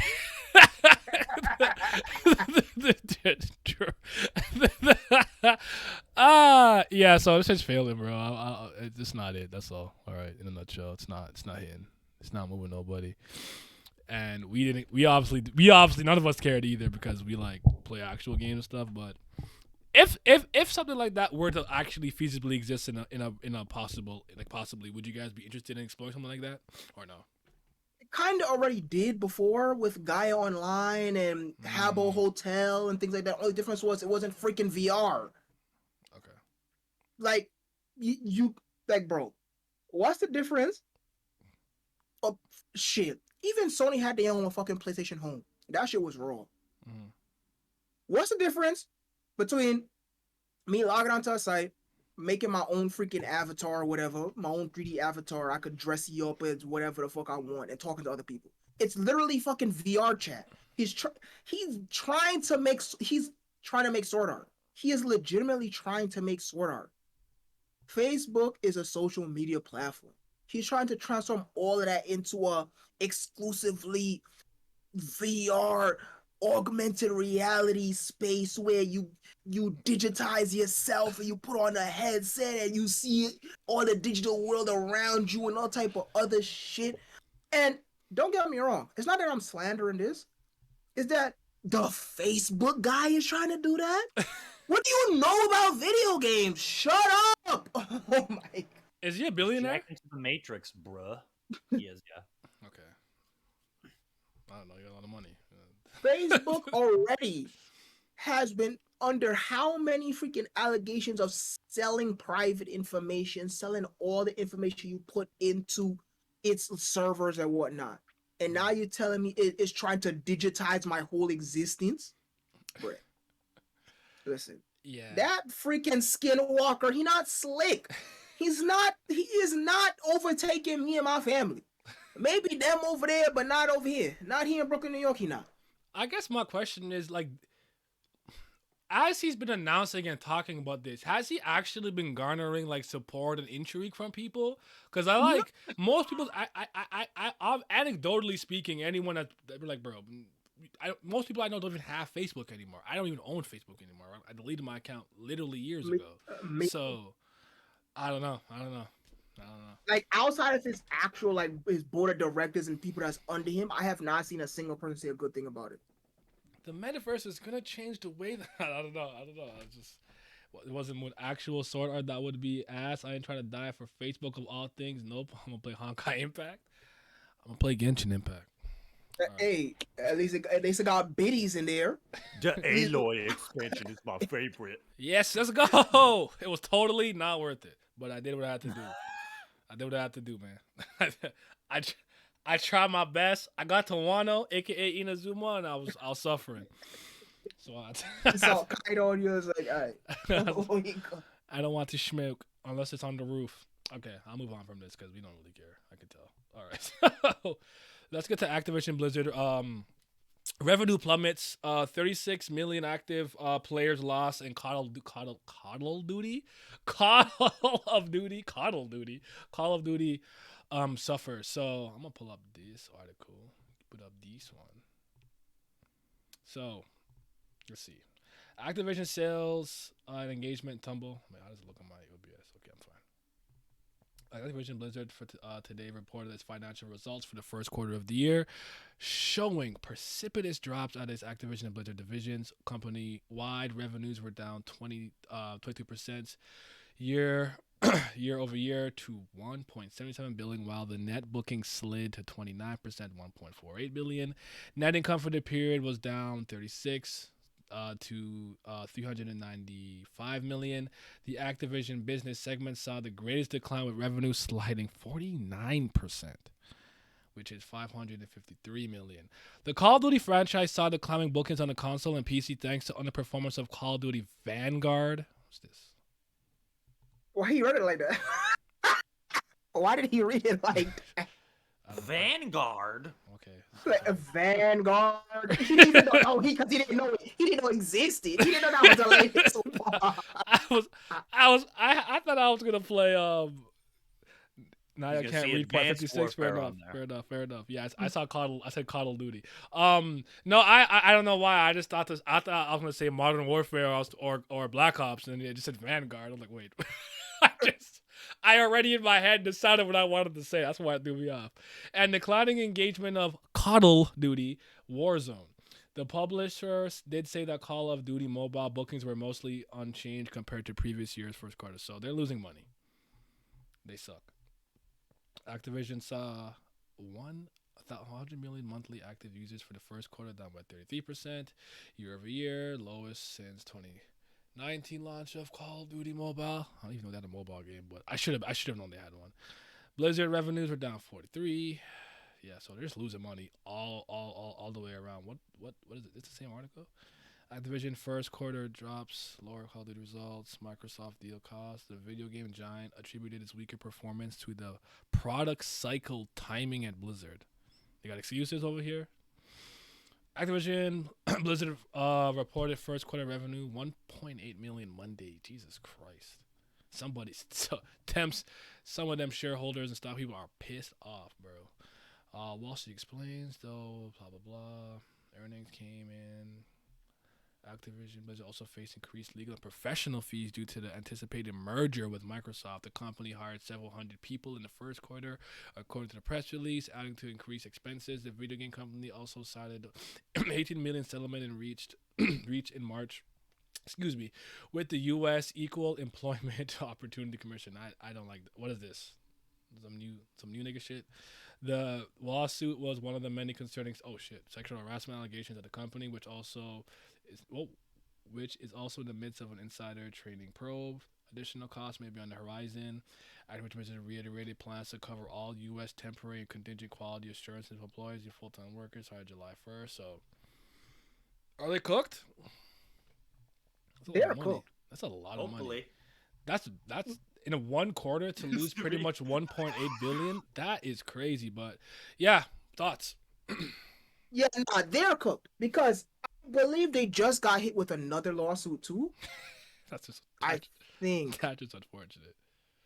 I need but like, yeah, because remember we was talking about it a couple episodes ago. They having these what they call it, freaking like cube crawls or whatever, where they had the the dudes are employees, crawling underneath the desks and like yeah, just groping, whipping, like they Shit, just yeah. go on the floor on their pants, gimmick, and start crawling and then crawl into your cubicle and then start groping you. Like bro, they were doing some real, Orn was salary man head asses in this company. some real just disgusting behavior over there. Mhm. And now the entire company got blown up into smoke, boy. And rightfully so. But I think they just got hit with another lawsuit. So they're Microsoft cooked. trying their ass off to save it too. They're Like, trying. they're cooked because they still gotta deal with the fees, the legal fees of these lawsuits, right? And then now their public image is down. Because you already have the FJW crowd where the second you have anything under fire, they're already gonna just hamper you. Even though they wasn't buying your product anyways, but that's a completely different topic.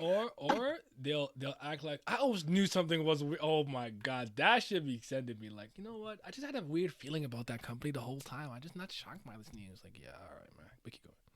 So yeah, so now they're losing sales from the Everything. consumers, us. They losing profit because they gotta pay for all this legality.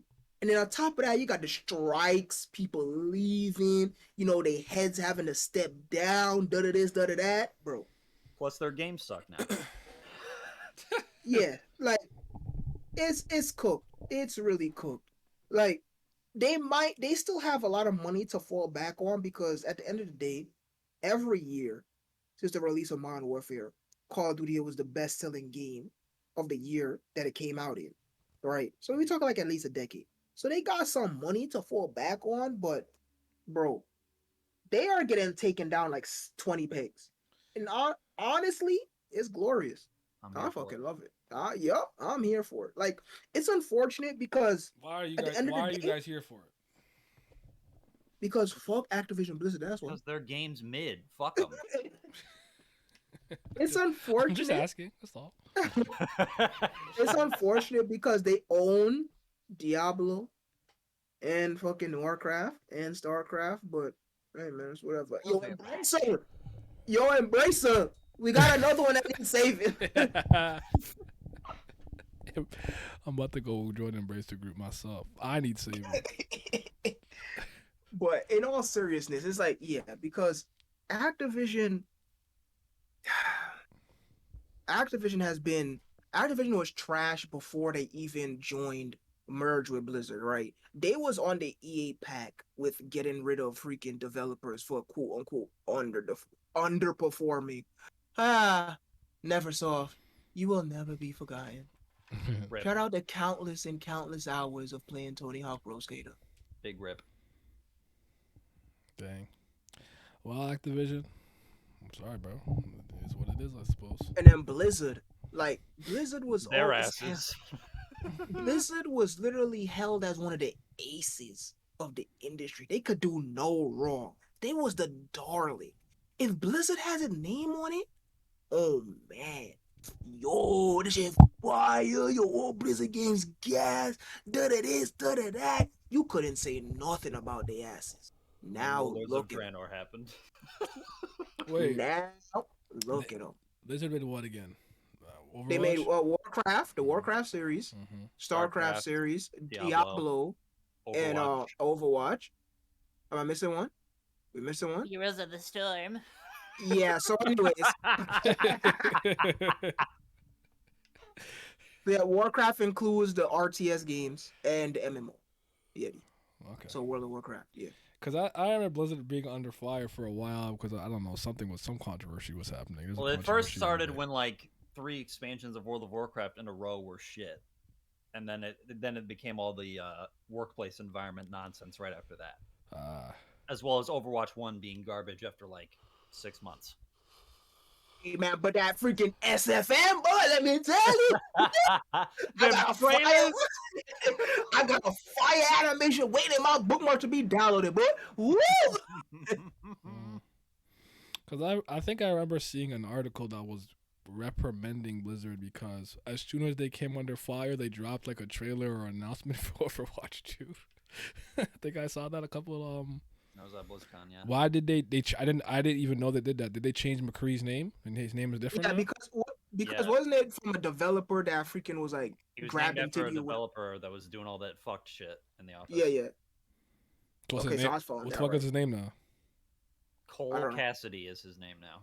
Cole Cassidy. And on that note, I'm gonna get up for like 2 minutes. I don't like that. I like McCree better. I'm not gonna hold you. Cause that's the guy that goes, it's high noon. High right? noon. Yeah. Yep, that's him. His name is whatever. I guess. Well, His first name is Cole. That's the first problem. it's not moving me. So what? They changed the dialogue in the game too for that, or like? Yeah.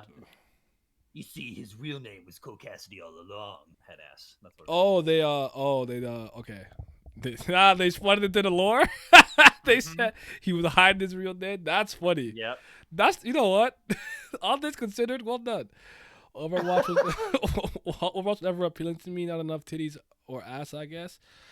Overwatch, I just liked You went over some of the openings or whatever little The like trailers. trailer things for the characters. Those Blizzard trailers, man, they always hit. But I thought it was a movie.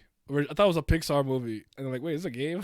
If only it was a Pixar movie. So my Overwatch knowledge is pretty much like those because I watch all of them. I don't like all of them, but I watch all of them. I'm trying to think. Damn it! I think I like the brothers. The Reinhardt one is gas. I think I like the brothers, the Japanese Genji, brothers, Hanzo one? Hanzo and Yeah. Genji. I Wait, want. but- Which one did I like the Rein- most though? The Reinhardt one was really good. I don't know. You have to tell me who that is. I don't. He's the German knight guy that's really big. And he has a daughter that everyone wants to fuck, right?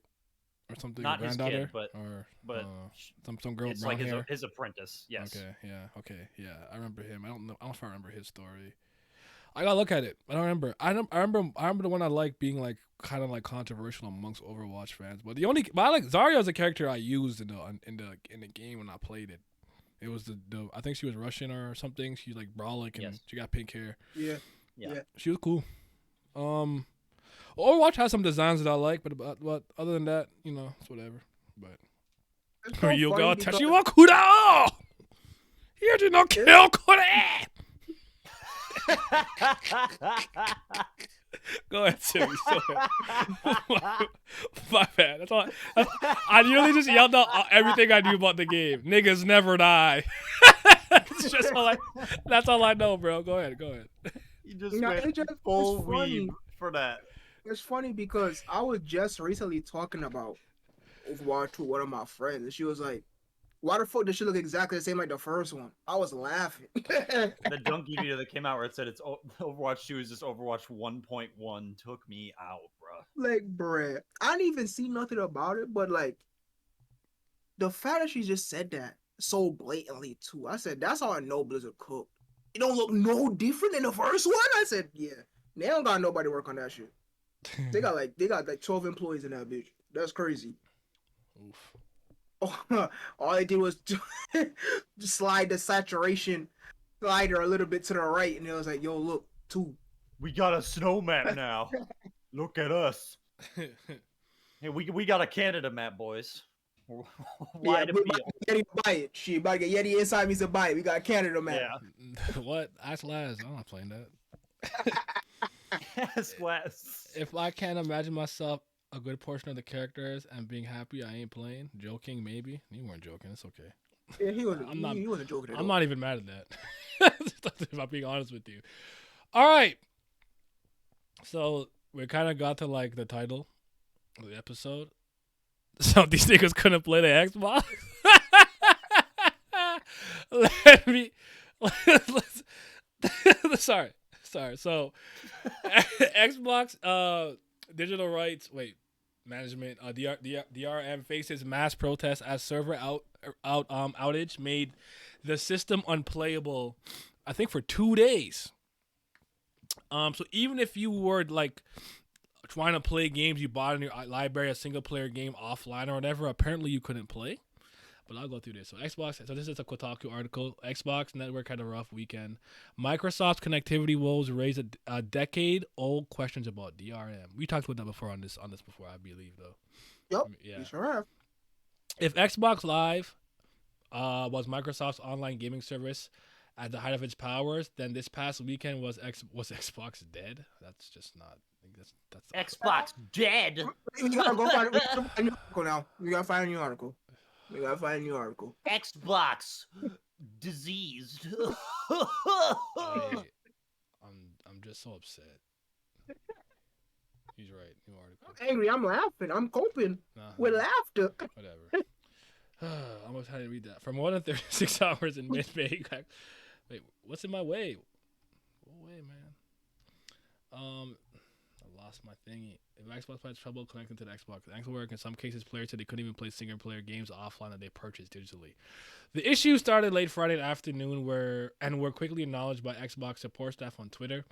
Does this lead me to a link? We are aware that some of our users are unable to purchase games, launch games, or start cloud game sessions. Our teams are investigating. Please keep an eye out on our game page here. What's he saying? Fix. It's that difficult to play a message to Xbox One or Microsoft or whoever the fuck. Y'all fucking server is fucking whack, man. Y'all gonna make me switch to PlayStation if y'all don't help me get this shit fixed. It's that difficult to play somebody online. What the fuck is you doing, Bill Gates? Fix your shit, man. Why did he go for Bill Gates? Sorry. I couldn't help it. I just saw Snoop there. So it rolled off as clear as day. Rolled out a fix that allowed players to continue buying games, but it didn't do anything to address the fact that folks could. What? They fixed it so they could buy games and they couldn't play? That should hit the fan. You can't say that. That's a bad word.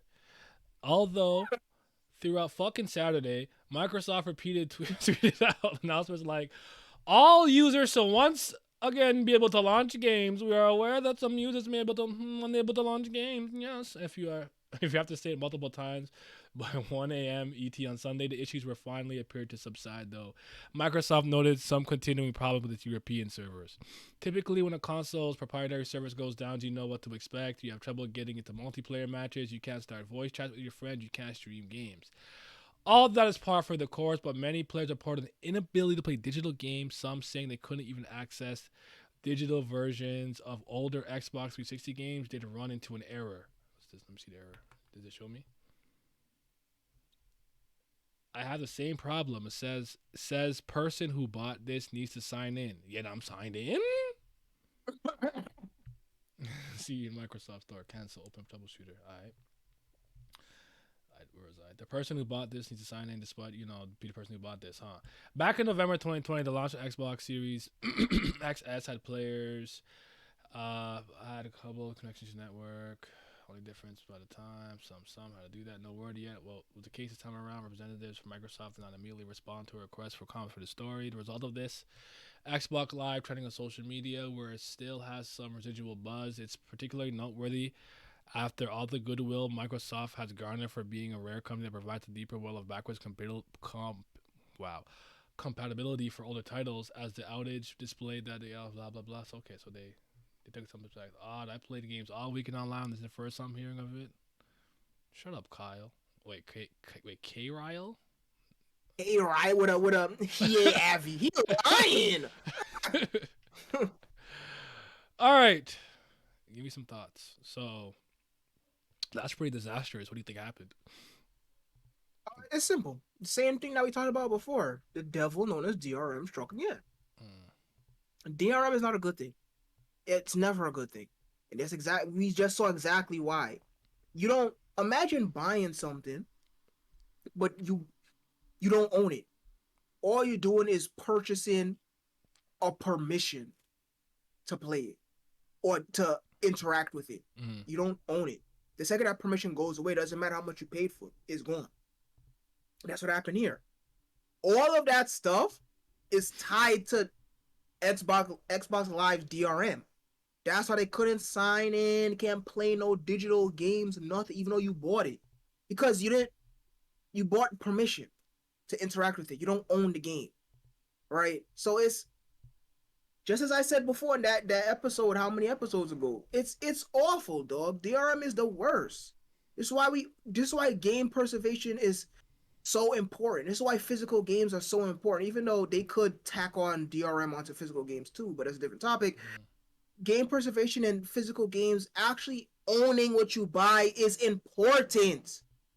The excuse of, oh, well, it's to protect us from piracy is nonsense. Because now look at them. That's an argument people use?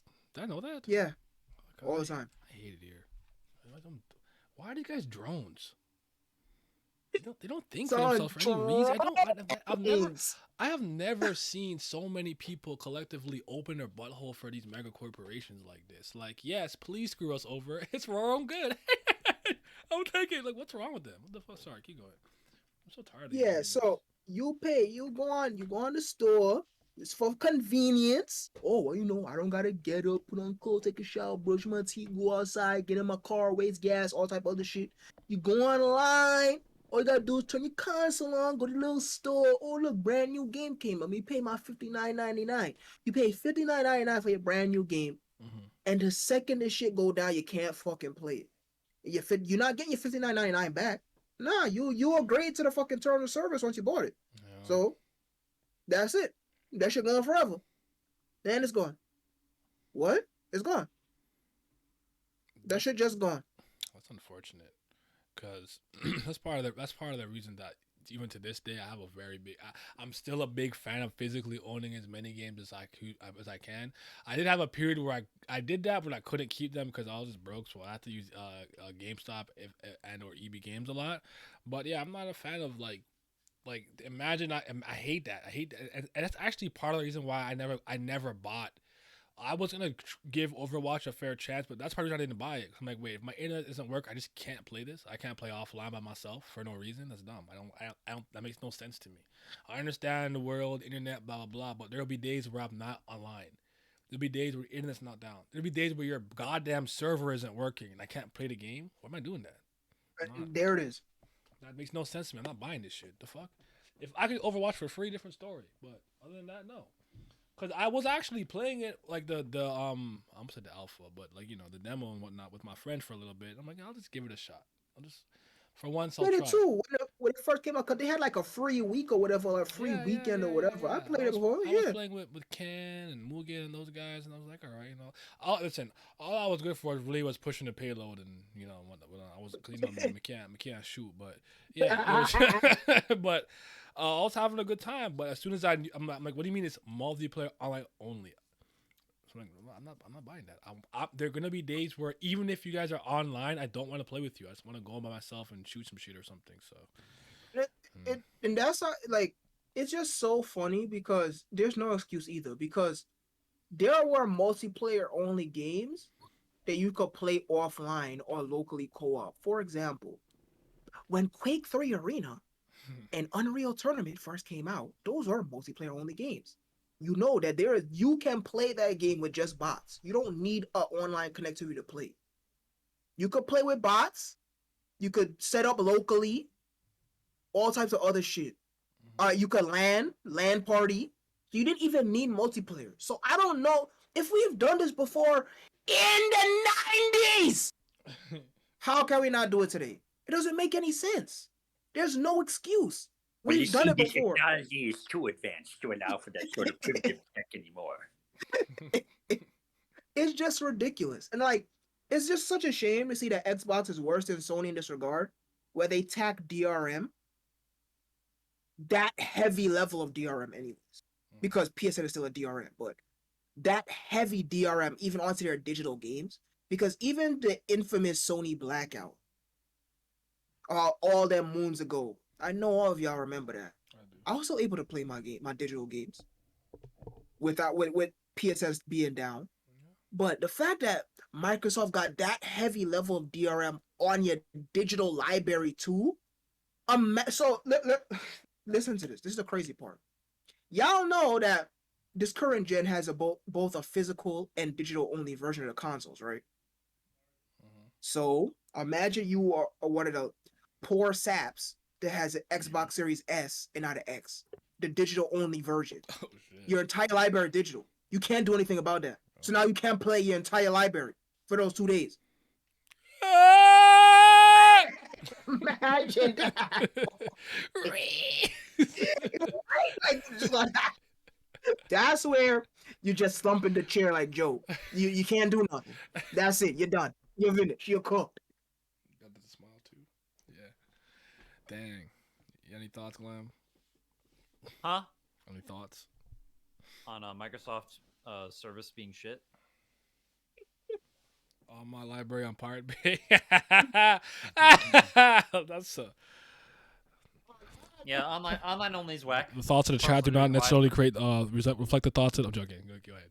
But, yeah, the service has been bad. I like multiplayer only games have never moved me. The only reason I even bothered with Overwatch is because the trailers were raw, and I thought they could have a good story if they made a sequel, which they did. But then the sequel looks like just the first game with barely any polish to it. So like, well, that went out the window. You don't even know about the nuances that they added, bro. Don't even know nothing about. Just hope that this was a lesson learned for Microsoft. I hope that they ease up on the DRM. If they don't, they're about to have the same exact issue that they had with the Xbox One, where that shit was fucking watching you, where you bought an op. You even buy a console, you bought a fucking op. I remember the first time you said that, you bought an op, bro. That shit's crazy. Yo, that shit looking at you.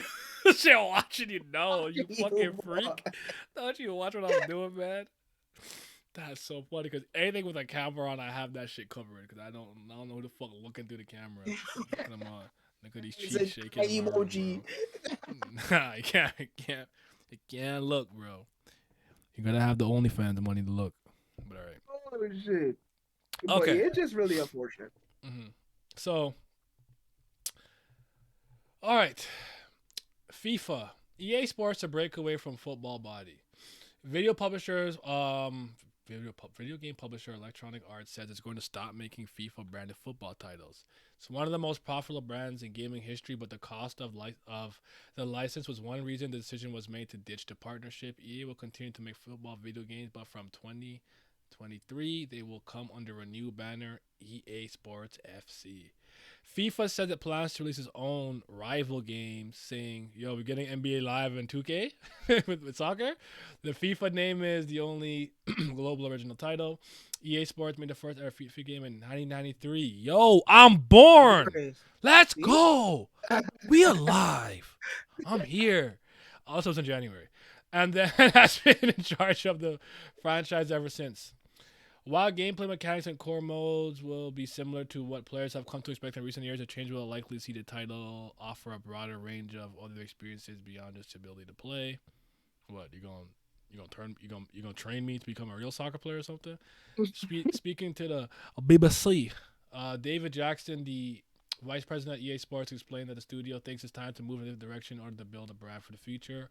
Although the details of the experience are vague at the moment, it's fair to assume that being able to watch real live matches, experience Fortnite-style live in-game events, Fortnite Battle Pass, and have access to a broader range of random in-game items are the kind of thing EA would like to offer. Jackson says, the world of football and the world of entertainment are changing. I don't even know if he's British. I don't want to do that. And they clash with our product. In the future, our players will demand us the ability to move in to be more expansive in the offering. At the moment, we engage just puts a cap here on our licensing conventions. We agreed 10 years ago. Some restrictions are allowed to be able to build this kind of experience for players. So okay, so they're being set free, so to speak. Look at hey, FIFA. Look at FIFA. It's clean. They don't make them like this no more. Jeez. Shout out Pixel. I really wish you didn't say that. EA is one of the game companies to face fan backlash for its approach to in-game purchases. No doubt, some of the questions. So you think because the EA and FIFA are together, they're gonna like no more microtransactions or less. Anyways, I don't want to read all this, but yeah. Simi, you said this is a big deal, so tell me why. Yes, it is. It I'm absolutely listening. is because I just gotta think of, but I'm listening. see, so it's like, as they said, EA has been making FIFA since its inception, right? And as we all know, sports games are one of the biggest profitable and just selling games in the industry, period. Because they appeal to everybody. They appeal to normies, they appeal to casuals, they appeal to hardcore sports fans. You know, they easy to shovel out, they easy to make. They make a big profit. All you have to do is just recycle or change up the roster every 8 months or whatever, and you good, right? So at the end of the day, sports games have a giant place in the industry. Period. As we know, football is the world sport. It's the global sport of the planet, right? So of course, soccer games are going to be popular, and this one being the official one, the most popular one, is now finally breaking away from its original publisher. That's real big news. So they're out in the big world now. Like, I'm like, will they go to a different publisher? Will they self-publish? Will they try to make their own like studio so they both have in-house development, or they're going to start publishing other sports games? Like, there's so much stuff that could happen. Will it start being like arcadey style FIFA games on top of the classic simulation style? Like, they could do a whole bunch. Will they start making 3D ones, 2D ones, pixel ones? Like, it's not that they're not under the restriction of EA. It can go a ton of different ways. Will they get bought by Sony or Microsoft? Imagine.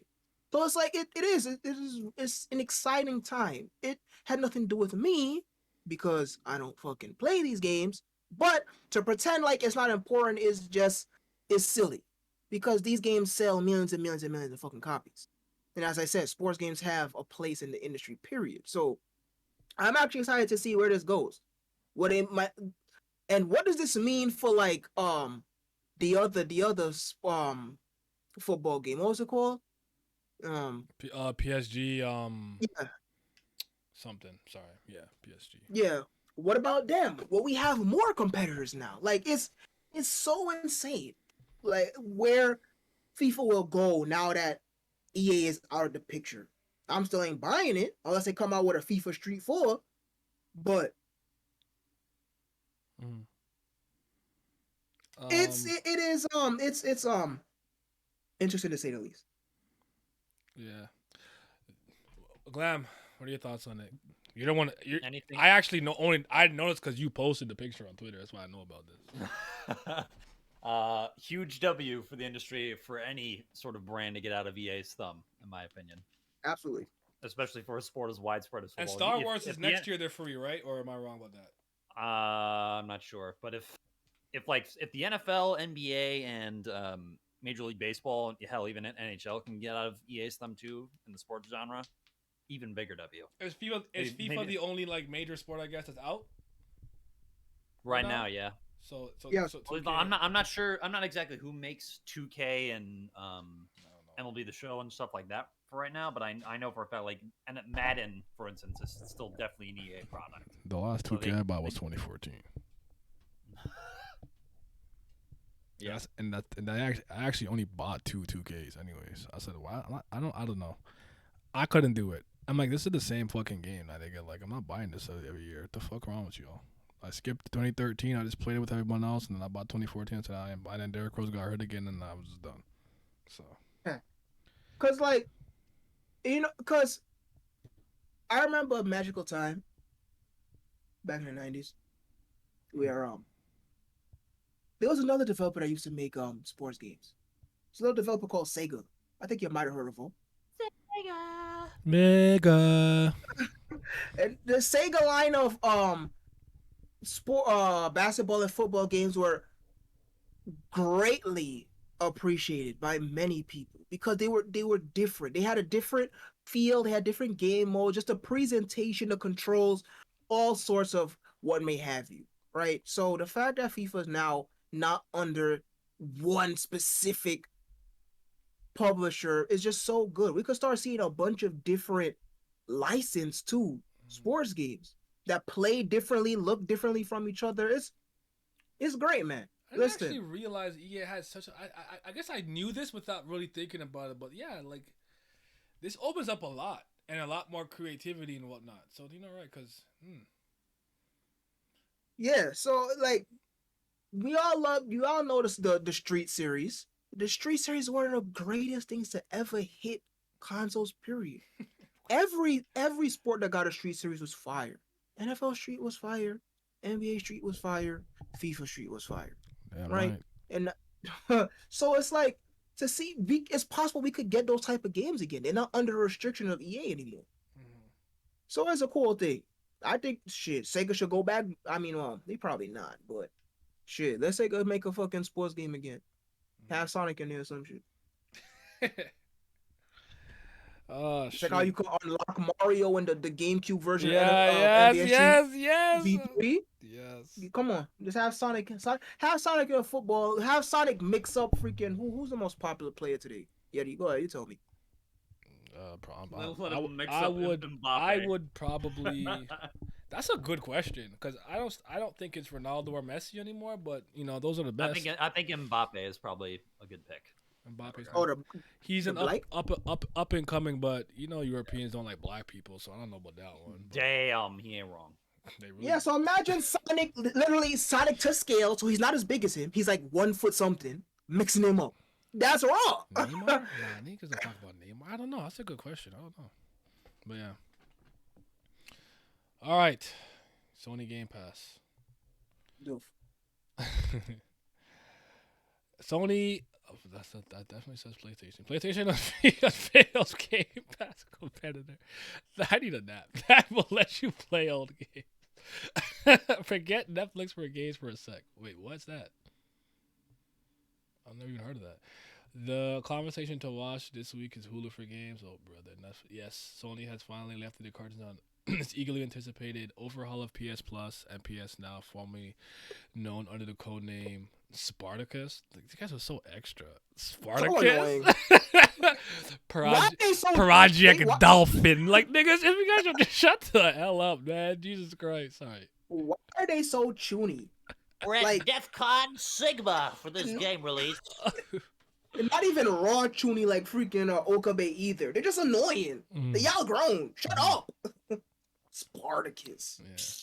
Yeah. The service has 3 tiers. The middle level adding over 400 PlayStation and PlayStation 5 games to download. The third and most expensive, $120 a year. Wow. Additionally, letting subscribers play PS1, PS2, PS3, PSP games from Sony's back catalog. The current PlayStation Plus will come to exist as a lower tier to somewhat confusing to be called PlayStation Plus Essential. Jesus Christ, this is like the South Park episode. Everything is Plus, Max, Ultra. This will keep. What was the thing from Digital Dissolver? The Pass, the Max Pass Plus. Deluxe Premium. This will keep the 2 freely monthly games and various bonuses current users are familiar with for the same $10 price. As expected, the new setup will ditch the PS Now name and instead merge down to the second tier, PlayStation Plus Extra. This is essentially their Game Pass equivalent with all these essential tier stuff to pop up to 400 PS4, PS5 games. Can't wait for them to release PS Plus Premium on top of that. There you go. Finally, there's PlayStation Plus Premium, which includes the previous 2 levels, and then adds a back catalog of I was up joking. to I didn't think it was real. Why do you think I kept making this joke, bro? Like, they're not. All these companies be doing this shit. HBO Max Plus Ultra added. Like, bro, it's all the same shit. And PSP blah blah blah blah blah blah blah. So PS Plus Essential provides the same benefits that PS Plus members are getting today, such as 2 monthly downloadable games, exclusive discounts, cloud storage for save games. I didn't know that was a thing. Online multiplayer access. There are no changes for existing PlayStation Plus in this tier. Okay. PlayStation Plus Ultra Extra provides all the benefits of Essential tier. Add some sub, and then there's Plus Premium, so it's okay. Anyways, I don't want to read the rest of this. Do I have to? Is it important? Let me see. Miles Morales. No, you're fine. Bloomberg. Spreading against I read all of it. All right, so, yeah. What do you? So send me. Yeah, I'm not a fan of this. I don't think I'm getting this, personally speaking. My problem with this is just that. Was it the original PS3? I think it was. And I know this was different in the sense that I had to own the game myself, but I could just play my PS2 games naturally. I think the Wii did it with GameCube. I'm trying to remember I think 3DS with Game Boy Advance, or 3DS and maybe 3DS and maybe DS, and then DS and Game Boy Advance and stuff, where like I could usually go back a system. I think that like your newest system should be able to play a lot of stuff on the older ones, but it makes me upset when they kind of force me to pay for the service, because a lot of the games that I want to play I already own in some capacity, whether it's digital or physical, and it kind of just reminds me of what Nintendo was doing with when they added that 64 shit. It's like the deluxe version. Like I'm not paying. Like listen, I love Paper Mario 1. If I have to dig in there and find my Wii, dust it off, find some AA mother effing batteries or whatever that I got to do to make that shit work to play, that's how I'm going to do it. You're not getting me to buy this nonsense. This is not moving me. Personally speaking, I don't think the PS4 library is anything worth sneezing at in the first place, so I don't care about playing that many PS4 games. I don't really know any PS5 exclusives, but Jesus Christ. I think $129 for the year? That's too much money, bro. I don't think it's worth it, but I think somebody who's a super duper Sony stan who hasn't been able to access these games for like a long time, who cares a lot, maybe that works for you. But for me, I would have looked at this and be like, yeah, I'll just keep whatever PlayStation Plus thing's already paying for that I don't pay for. So I'm good. But what are your guys' thoughts on it before I go to my next lap? I'm not even gonna hold you. I actually completely forgot why this shit was trash, so I had to kind of re-up my memory. But if I'm remembering correctly, you can't download and play these games offline. This big giant catalog that they're apparently giving to you. It's all through streaming. So it's literally just PS Now, but under a different name. Yeah. So all the 350 back catalog is all streaming. You can't. It's not like Game Pass where. Now, please correct me if I'm wrong. It is. I'm talking to the chat, by the way, because clearly the other two goons in here don't know. But what I do? You can't. It's unlike Game Pass where you download you're not streaming the game. Meaning you're not playing it. A supercomputer on the other side of the planet is not streaming the game to your computer, and you can only play it through your internet. No, you download the game, you can play it offline, right? You own full access to the game offline, locally. So you have local yes. Do you automatically get access to all those games, or does it like give you access in the sense that now you can see all of them, but for each individual game you still got to pay for them? You all get instant access. Okay, go ahead. It's still streaming though. Oh, okay. So yeah. So you don't. Okay, all right. That's trash. Sorry. So yeah. With Game Pass, you download the game and you locally have access to the game. So you're not streaming. You don't need instant access to play the game, right? With this, as far as I'm aware, again, correct me if I'm wrong, chat. It's all streaming. So you need instant access to play the game. So if your instant access is you're not playing these fucking games. So it's like it's just not good. It's not good. Period. This is not. And on top of that, they're not really adding day one releases to it either. Bonjour, mon cœur. If I remember correctly, the Game Pass, they have day one releases, both first party and third party. With this, they just adding the back catalog of their previously exclusive games.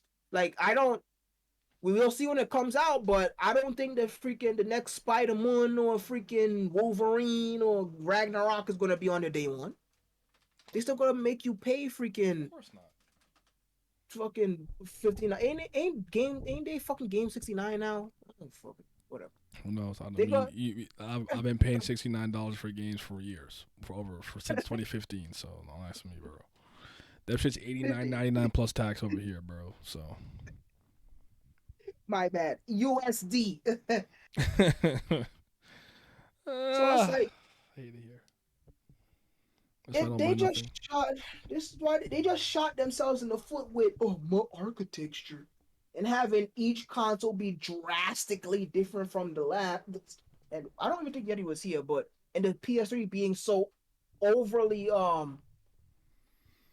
engineered that nobody could do anything with it. Now look, it's literally impossible to do backwards compatibility with this shit. And they sure as hell don't know how to emulate their own console either. That's so fucking crazy. I got it on Nintendo though. But anyways. Yeah, that PS shit and the increased price and everything, it's not awful. It's awful. It's fucking horrendous. I really want to see what's going when it actually drops. I'll be able to have a better memory of it. But since this news came out so long ago, I actually just completely erased it out of my memory. So I don't got my slander pack as good as I had it when the news dropped. So please forgive me on that note. But yeah, I believe it's literally just PS Now, but with an extended price. So you get PS Now, you get the PS Plus quote unquote benefits, meaning you could play your games online. But in a back catalog, but you can't play it locally. Just stream it. Like, have you ever tried to stream a game before, Yeti? No, that just doesn't sound like an experience that I'm interested in. How many times have you? I played Glam like 10 times online, and I already hate the input lag that I get from that shit. So imagine me trying to stream a fucking game. I'm going to lose my mind. I hate input lag. I hate it. I cannot play, especially fighting games. And I know if I stream a game, I'm gonna press A, and that's just not going to register for like 8 frames. I'm not doing it.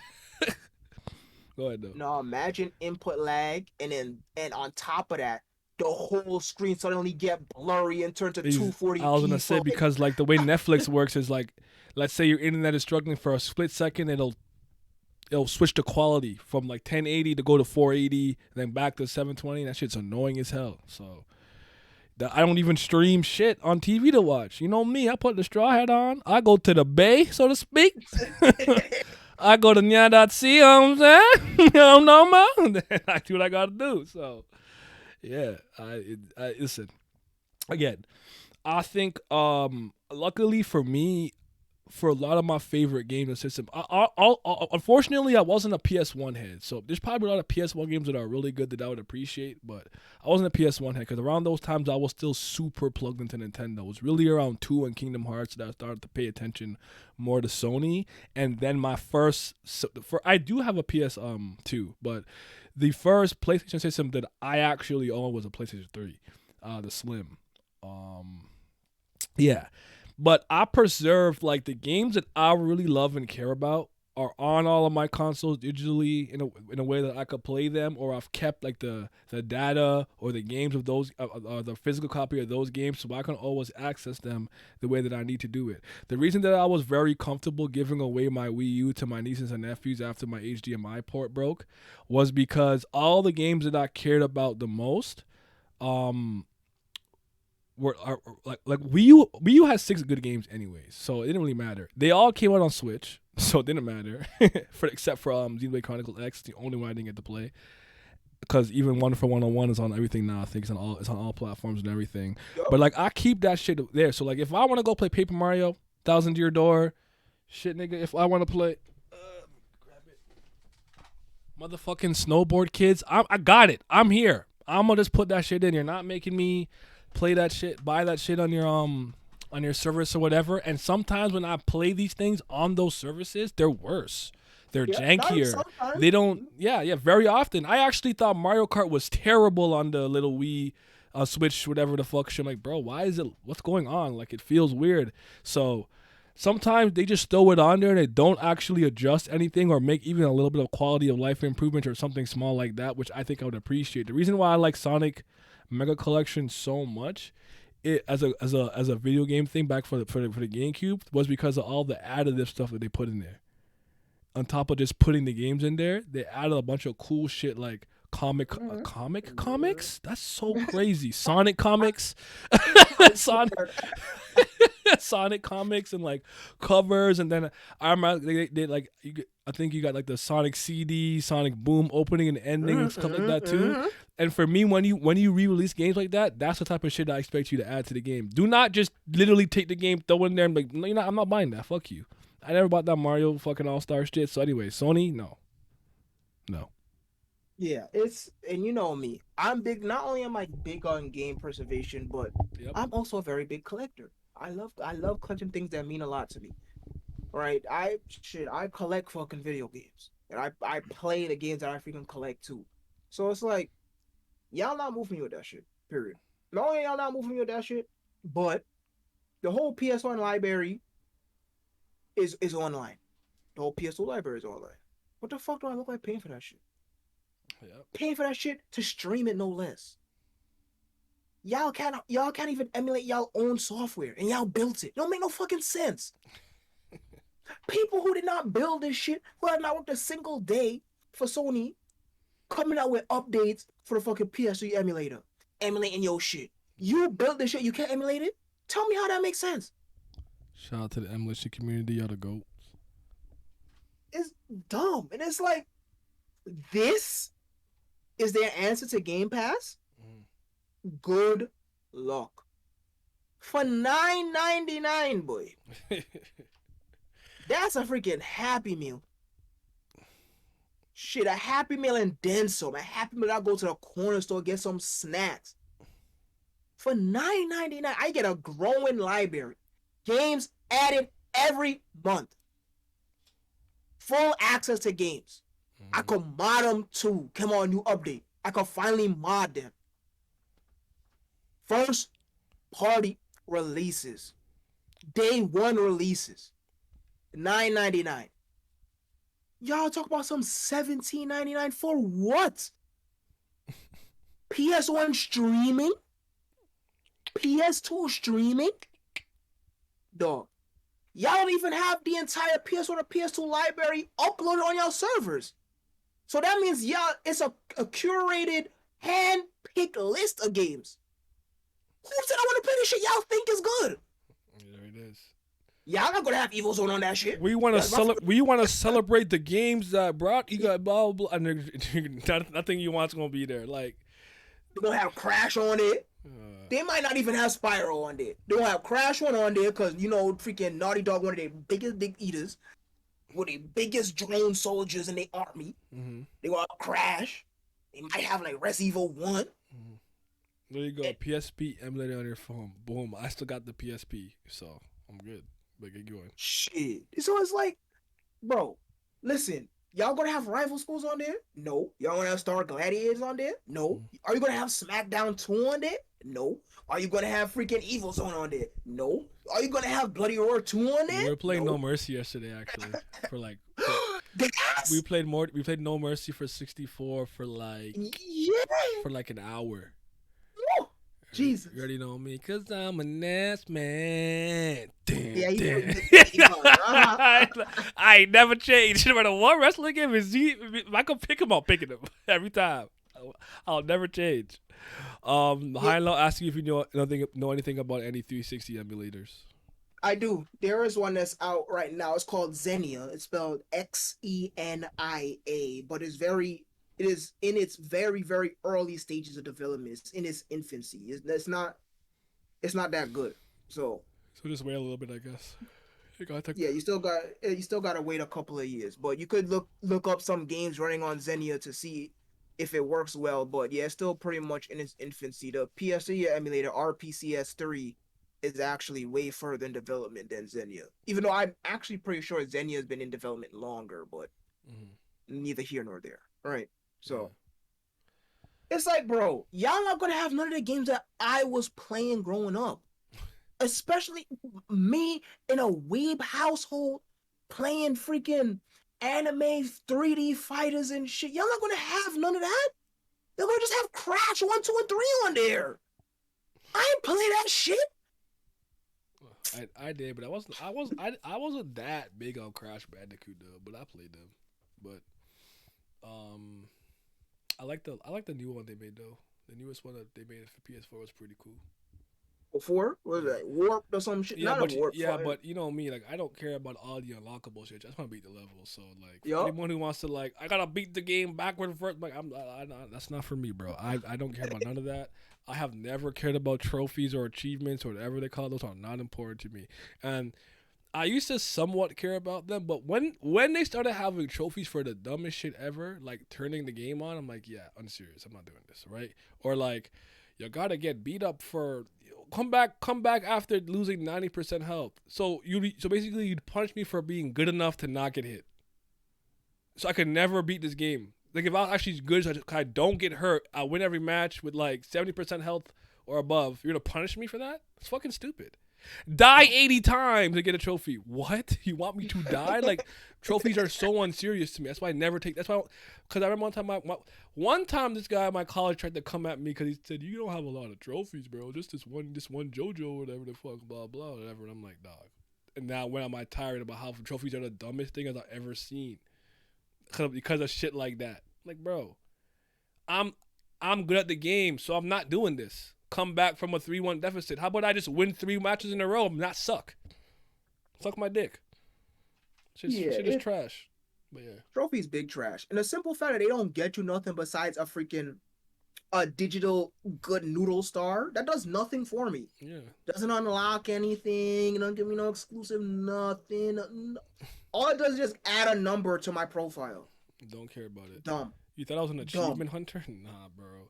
If anything, you could say if a game has a bunch of side quests and stuff, I tend to do side quests first, and I like to get like the best armor and swords and stuff if I can in the game. But I won't break my back for those kind of things though. So, but it's one more thing. Game Pass also has a streaming service included within it. It's called xCloud. Sony's cooked. Like they're so like I never would have thought in a million years that I would be trashing Sony like this, but Jesus Christ, they are garbage. xCloud is included in Game Pass, you know. It's crazy to me too because of something that I learned. I think we spoke about it on here before, but I didn't realize this for a long time. But Microsoft does not need to depend on their gaming faction of their company to thrive and survive because of their operating softwares and other things. Whereas Sony, the PlayStation department, is actually a huge reason for why they're as successful as they are. So they need the gaming portion of their company to work really well. So I just always found that really interesting right now too, because it's like the one that doesn't really need it is doing better. So, you know, but yeah. Yeah, so it's just because it was so funny because Sony went the opposite route. Sony was originally just electronics, and they went into the gaming industry and now became exclusively gaming. While Windows was always capable of gaming, but it was kind of like whatever. Then they got into it as a side project, and now it's just a fucking hobby. They took it seriously for a little bit, but then it was like, well, it's whatever. And now it's just a hobby, and just there's the things that Sony does nowadays. It's just such a shame because I used to be such a big Sony tar back in the day. PS1 and PS2 so fire. PS3 was a part of the last good generation. I think the PS3 has an absolutely phenomenal library, and just to see what the PS4 had become, what it was, and the PS5 now can know better. Talk about my DualSense. I'm buying a whole console for a fucking controller. Shut up. Leave me alone. My DualSense. It rub your gooch. It make goofy. I was literally about to say something similar to what he just said. Like, bro, leave me alone. Dude, are the games good? Nah, you sound like me now. This is a good note. That's all I care about. I want to tell you that I started and beat Virtual Last Reward. It was great. I would put it over the first game. Personally, don't know about putting over AI. I don't think I like it more than AI Insomnium Files, if I'm being completely honest. So I feel you on that. AI, I don't think AI is anywhere near Virtual Last Reward at all. That's interesting. We'll talk about that in a second. It's hard for me because I kind of don't. I don't know. Anyways, I think those are easily my two favorite things from like Uchikochi, whatever the fuck. But a lot of people I know do like 999 more the most in the trilogy, and I'm not mad at that if you do. So, but Virtual Last Reward is my favorite in the trilogy by far because of the way it ended. Absolutely. It's my favorite. Then I go 999 and then Zero Time Dilemma. But yeah. I don't want to spoil the twist and stuff right now, so I don't want to say it here. But that was really moving me. The end game of AI Insomnium Files. But all right, let's talk about controllers. And this actually was something I added because of yesterday when we was playing. Not yesterday. Actually, it wasn't yesterday technically. I guess it was Sunday when we was playing the 64 for a long time and everything.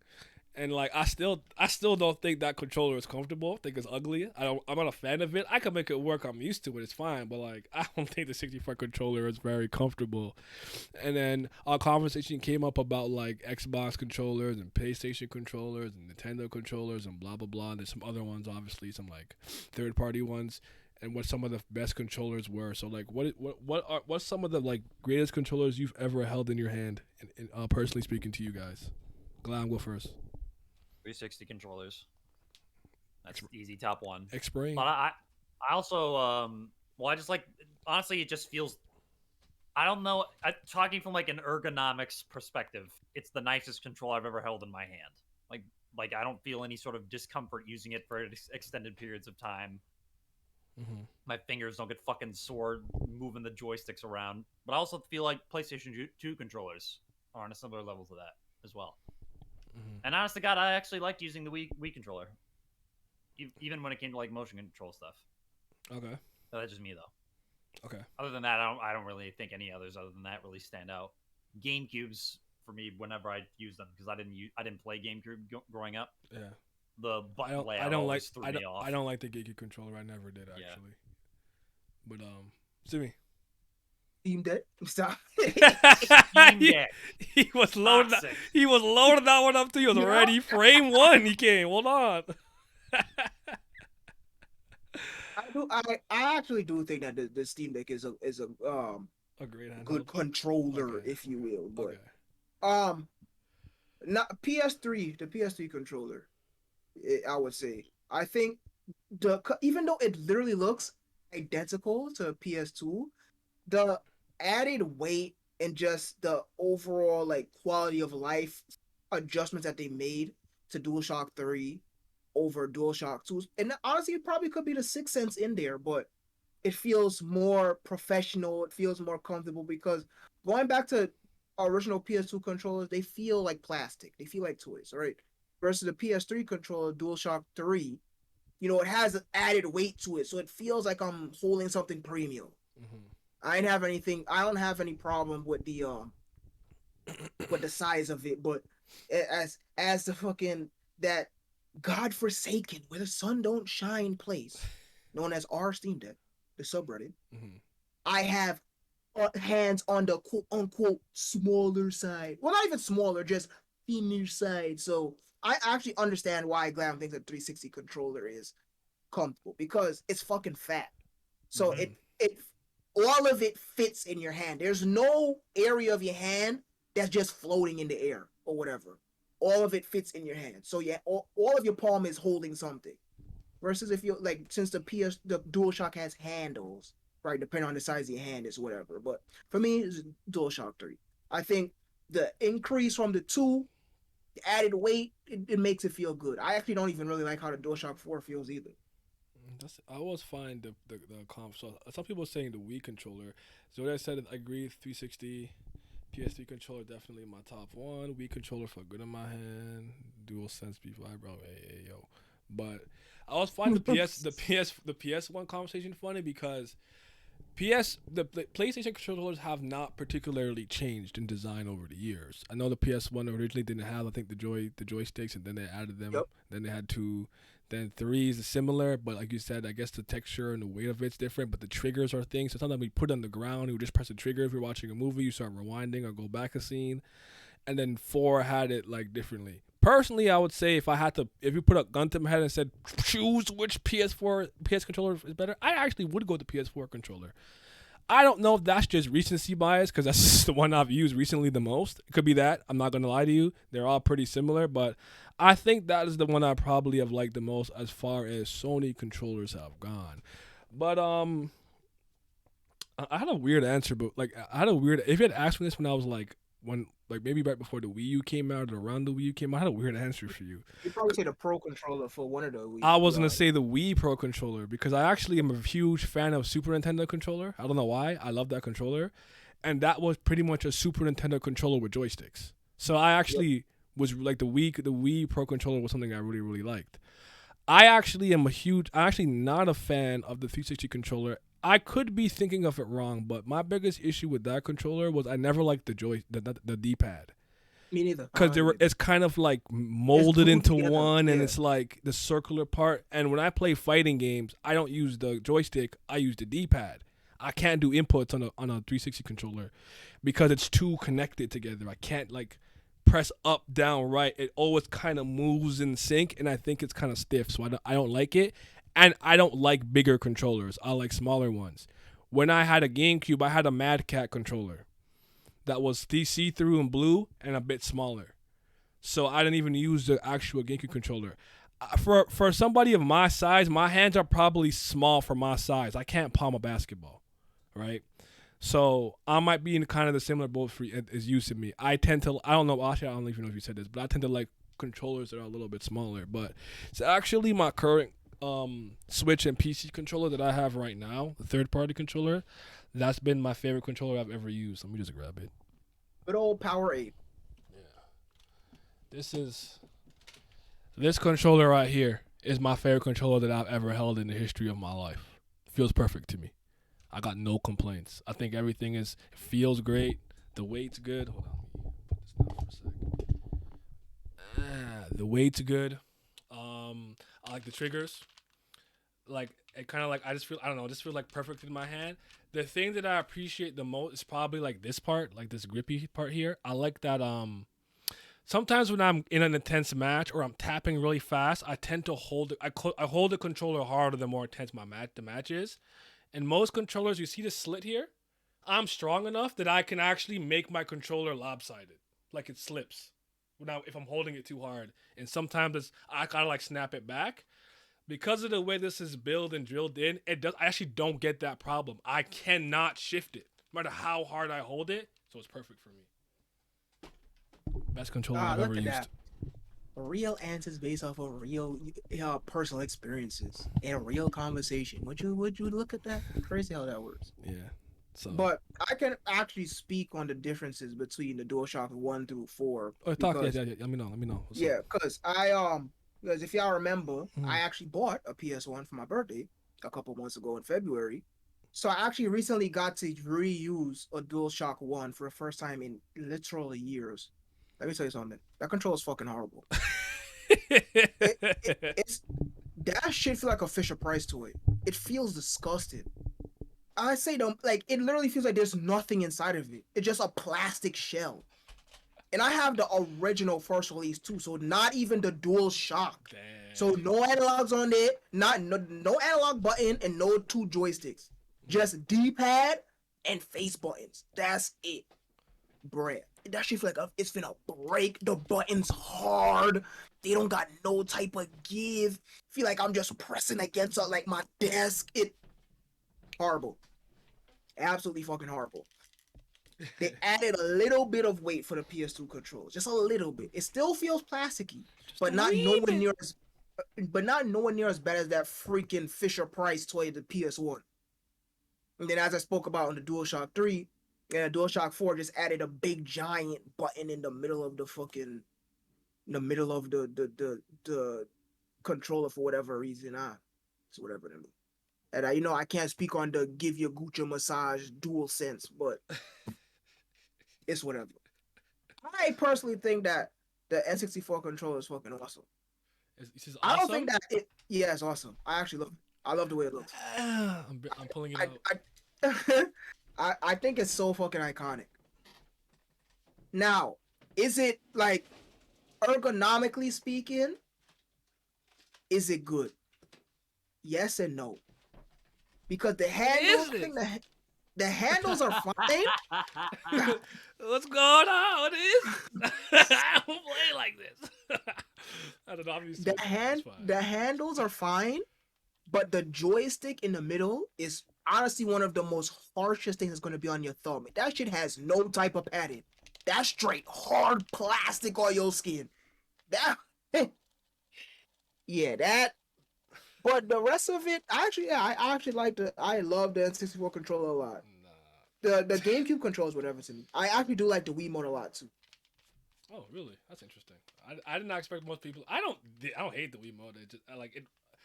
The thing with the Wiimote with me, it worked. Like, it didn't give me trouble. Like, it worked. Like, I know I heard people saying even with Skyward Sword with the Wii Motion Plus, I swear to God I had no issues. So like with me, it's just like it worked. But any game that allowed me to use the Pro controller, I used it every time. So yeah. And then like, unfortunately, I'm not a fighting game head, so I never played with a fight stick before, so I can't speak on that. I've used one before. I mean, no. Go ahead. What's the best way for me to explain my like fights? Like, I actually think if you take the time to kind of get used to it and learn it, I think it's a little better. The thing that throws me off, even though I think this is the best version of a joystick for inputs, it's still a joystick. I just like having directional pads for my inputs. I don't know what it is with me. That's what I want. I don't know. I can't explain it. But I actually thought like, I don't know, it's weird, but I don't know. They're cool though. I actually think arcade sticks are cool, but I don't require them to be good at a fighting game though. So I'll just use my controller. So yeah, you never dislike 64 controller as much as most people. I don't know. Again, I'm used to it. I don't have a problem, but I don't think it's particularly comfortable. I'm not like, oh my god, it feels great. I'm like, it's old times, baby. It is what it is. That's kind of how I play. That makes sense. Just a joystick in the middle is I will admit that shit will just tear your skin apart. Ain't no type of padding on that hole. It's straight plastic. Yeah. So I'm gonna get a 6-pack. And then the other controllers, like these three, especially Sony and Microsoft, they've been so dominant. All controllers just kind of follow in that same path, you know. So controllers aren't really that different from each other anymore. Like, I never even played a fucking Genesis, a physical Genesis, really, or Saturn. Sega Saturn. Genesis, the controller hurts, bro. Don't play that. Shit hurts. I do have a Dreamcast. I don't like a Dreamcast controller. Do I? I don't think I like it, but I could use it too again. But I don't think I like it. I don't like the Dreamcast controller either. But I definitely love the VMU? the memory card. Yes, the memory card little thing they had. That was really cool. I thought that was really dope. Yeah, the VMU was fire, but it's just too angular. Mm-hmm. Shit is too like, if it was rounded, like I don't have a problem with the shape, but it's so sharp, it kind of hurts to hold. If it was more rounded out, it's kind of like the NES, like the corners. Yeah, too many sharp edges. Pricking you like fucking cacti. So worst controller. Worse? Oh, that's easy. That's the fucking Atari Jaguar. If not the Jaguars, one of them fucking Atari controls where it's just literally just numbers on that bitch. Where is it? I don't know. Yeah, it's a Jaguar. Go ahead, Google it. Yeah, I'm about to. Google it. Yeah, go ahead, Google it.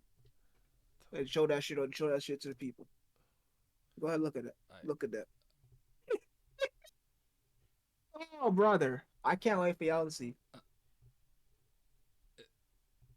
But look at it. Look at it. He's our buff. But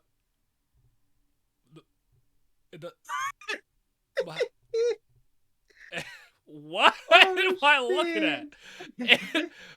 Bro, what is this? This is a phone, my nigga. This is a phone. I'm about to call my mom to pick me up from work. Like, what's going on? Brad, Nah, you win. look at the controller. Whatever I'm about to say is not as bad as this controller. You already won, bro. I'm not even gonna Look, play no more. 1 through 0 with a pound key, Brad. Nigga got D-pad nigga on got the top. the phone station. Like what is that? That's not moving. Look at the buttons. C B A C B A, not ABC. CBA ZYX. Oh Jesus! And then what? Like this? Like nah. This can't go on, bro. We can't be using this. This is a monstrosity. This is a mutant.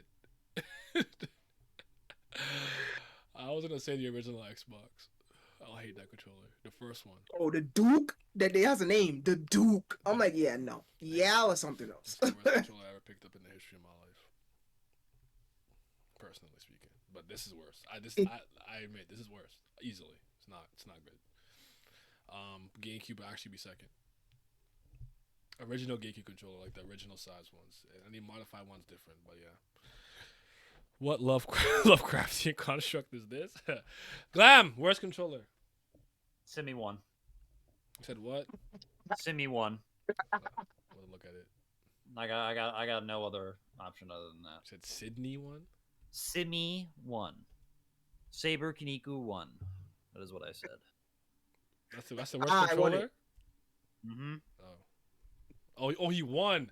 Oh, you saying what I'm saying? I'm here looking up the controller. Yeah, he won. Bro. Yeah. Worst controller, the Power Glove. Like I wasn't there for the Power Glove. I've worn a Power Glove. I've never got to use it. So my friend had one that didn't work before, but I wasn't there. I wasn't around for that one. I definitely got to use the gun for Duck Hunt though. But historically speaking, I guess we could say that the Virtual Boy is canonically the worst controller of all time.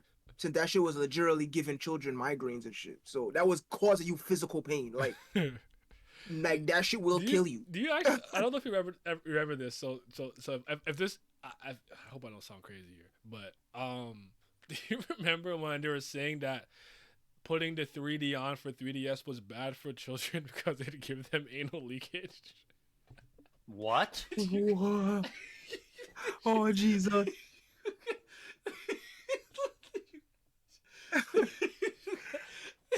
Anal leakage. Wait, hold on. This stream became just what just happened? Did you guys see that shit? Yo, bro, me and my friend Loki are making fun of that shit on the job, dog. I said, bro. Nah, I know how to make that up, bro. I know we seen that in like 2013. Hold on. So by looking at 3D, your butt gonna start juicing? Yes. Oh. Okay. Oh. That's what I gotta say. Oh.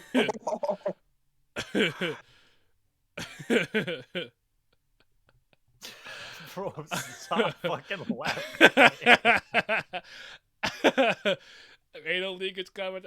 I don't like. Okay, so I didn't say. I'm not saying it's true. I remember there was news about it. They was talking about all that stuff when it was coming out. I remember that. So at least I know I've seen it. It's not crazy, but whew, holy fuck! I need that laugh. Anal leakage. Imagine you. Yahoo! What the? I choose you, Charmander. Fucking leaking from your ass, bro. That's not piss going down your leg. That's something else. Oh God. Okay. All right. I only have one last thing I want to talk about. And then we're done. Oh fuck. I'm sorry. Holy shit. Oh my God. Looks like Nas playing Scat again. This man can barely breathe after that shit. Yeah, that's not funny as fuck. Can you imagine? Yeah, imagine a little cousin playing 3DS. Oh my God, 3D is so real. Just see a stain in his fucking back of his sweatpants.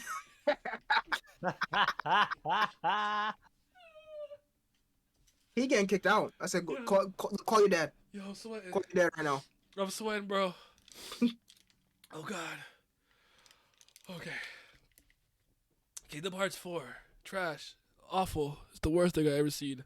I hope it flops and fails and no one buys it, and I hope that it dies, and I hope Nomura doesn't have any more success in his life. Absolutely. I rebuke it. I reject it. I think it's whack. It ended whack. Kingdom Hearts 3 was bad. What the fuck was that shit called? Whatever. The DLC was whack. The game after that's whack. The phone game they're making is whack. And yeah, it's trash. You'll get the full power of my rant in my Kingdom Hearts rant video, but I just want to let you guys know that that's just not moving me because people still keep asking me, "Oh, Naya, I bet you gonna get on Kingdom Hearts 4." No, I'm not getting it at all. For any reason, I'm not interested. I hate that shit. Am I the only one who thinks Sora looks hideous? Yes. In this new graphics? I think he looks dumb. I don't like it. I mean, there's a reason for it, but yeah, I think he looks awful. Amber Heard plays 3DS. Amber Turd. Me Poo. Show's so funny. That was trending, but yeah, that's all I really got though. So we can wrap up if you guys have got nothing else to say.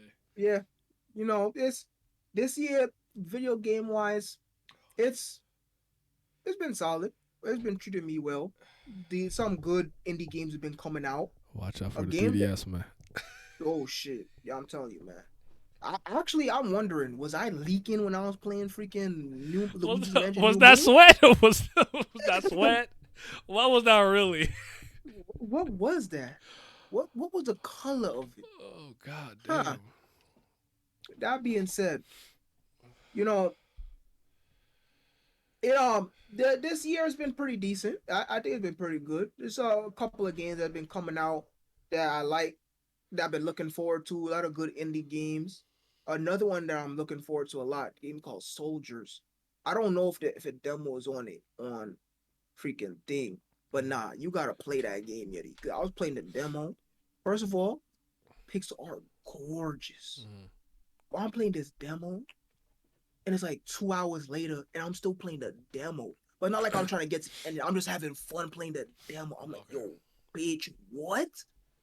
This game going too crazy. Like this, I don't know, man. Like, it is just insane. Like, I hope that the demo's available on, like, I mean, honestly, you could play it on your fucking computer. It's a fucking pixel game. But that game is going crazy. Apparently, it's going to release. I've already dabbled my computer. On July 2nd. July 2nd. I don't know if it's going to be early. No, June 2nd, I think. Oh, okay. One of them J's. Who fucking knows? Honkai Stream hot. Genshin. But that game fire though. You gotta play it. That game is so fire. Like, oh man. We gotta go through some games and stuff too today. Oh yeah, I got something to show you. Yeah. And I was also gonna say it's been a while. Our therapeutic the Restorer, the UV, the high with the what's the fucking solution, liquid solution? Oh, what's the shit in to clean? Oh man, we need that because it reminded me today because I think it was you who showed me the gaming historian. I think he popped up on my feed today and it reminded me of all that stuff. So yeah, I've been plugging since Christmas. I will not stop, and I admire your dedication. Persistence can be admirable in the right circumstances. Oh, what is the difference between Honkai and Genshin? They both got impact names. So they same universe or something? One 3D, the other 2D. Like what? I don't get it. I think I'm the one to ask, but I don't think they're connected. I think Genshin is his own thing because Genshin is like Loki and the Seikai. Like you're transported from whatever world you're from because you were fighting some god with your sibling, and then Genshin has better hentai. Oh. I mean, probably. I'm not mad at that, and you're right because every time those characters come out, they be going crazy with the fan art. Like I know when a new Genshin character is coming out or was announced without having to see any news, because the fan arts go crazy. You know what I'm saying? Honkai is in modern day. Genshin is in fantasy world, so Genshin is better. Yeah, that's crazy. No I'm kidding, but yeah. I feel like there's something else I wanted to say. I want to check if Gotham Knights was if I was right when I saw that it was only 2-player co-op. Yeah, that's real. Like no matter what, Yeah. That's trash. Damn, I thought I'd never come to this. That's booty butt cheeks. Not like this. Damn, Not I like, thought it'd never come to this. not like this. Batman is dead. Let's go! Sorry. Not it. Wasn't. Doesn't tell me here. Useless. Does it? No.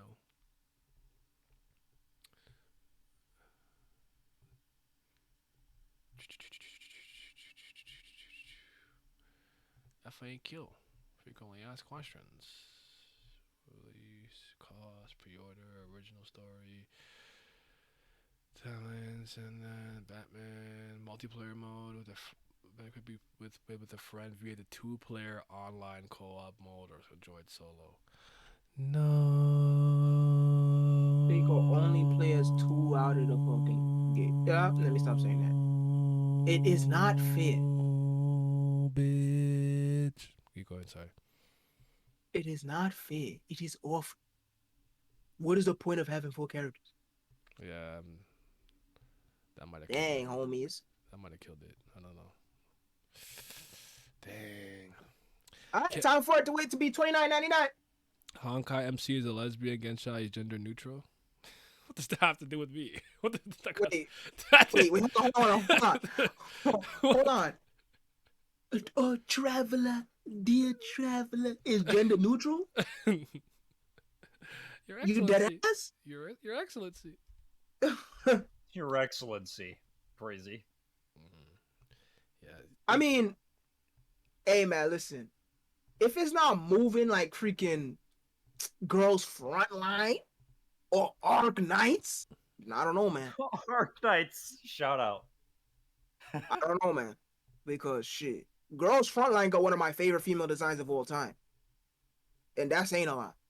So I don't know, man. I don't know. I don't know, dog.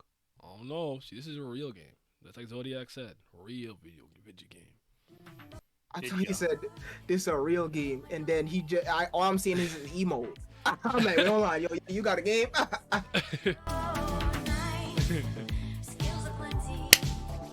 This is what we are waiting for. Absolutely. You know, it's so funny. I have a Switch, and I still haven't bought fucking this River City Girls Zero. That's so funny. I'm playing that next weekend.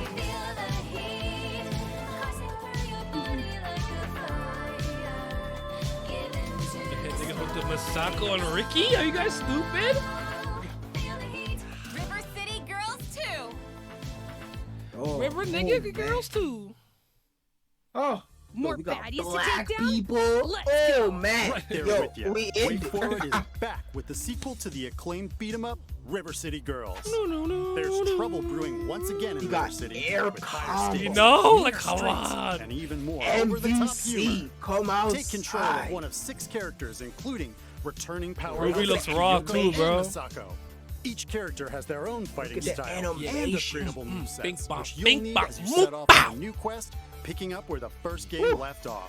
Kunio and Ricky? Anything new? Classics? We Yes, mean sir. it. New moves.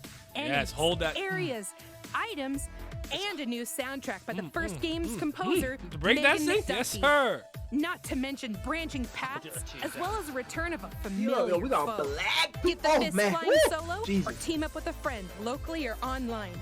What do you don't know say, about that. Paul? Ready to I give don't some know goons about the that. old I don't know 1-2? about that real Oh, heck yeah. Yankeeism. Oh, heck yeah. God, that narration was just fucking hurting my ball sack, but that game raw. But, yeah. What else am I excited for? Me and my friends are really excited for the TMT. What's it called again? Shredder's Revenge? Yes.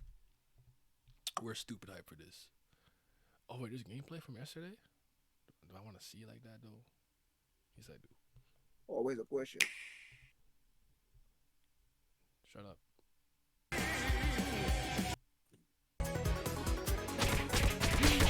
Yes, sir. The goal too, rap. Oh, hey yo. God, this is gonna be so much fucking fun, dude. I can't wait to win. This is gonna be so much fun. Yeah, I can finally beat up you Foot Clan dweebs. Tibia. My foot. Let me not say that. Uh-oh. Hold on. Your boy not so vanilla no more. That's all I'm saying. And yet he won't read the comic book. I knew that was coming. I was waiting for it. I need April. Yeah, give me April. You know it's April season. Yo, the April fan art I've been seeing. Yummy. Yummy. They got no bread. They're crummy. The same that the mellow was there when I reads. The way that I stare at the money. You always know we reporting. We are Clark Kent gimmick daily planet Lois Lane. We reporters, nigga. The news out, nigga. The truth out, nigga. I need this.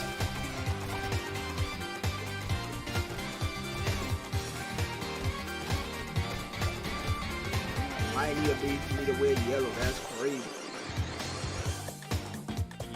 Nigger's revenge.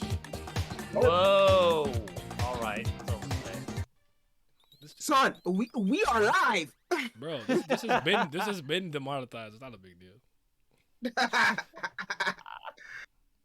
yeah, I didn't even know Splinter had a trailer. I didn't see this. I think that just came out. Oh shit. Did it?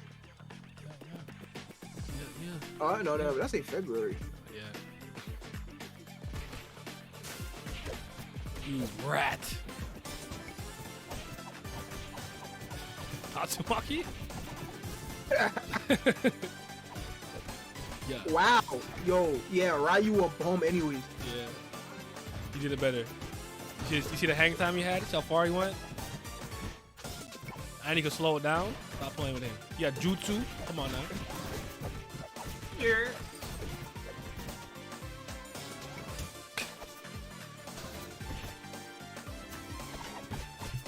Oh god, this is gonna be so cool. I love beat 'em up co-op, man. Go shit, bro.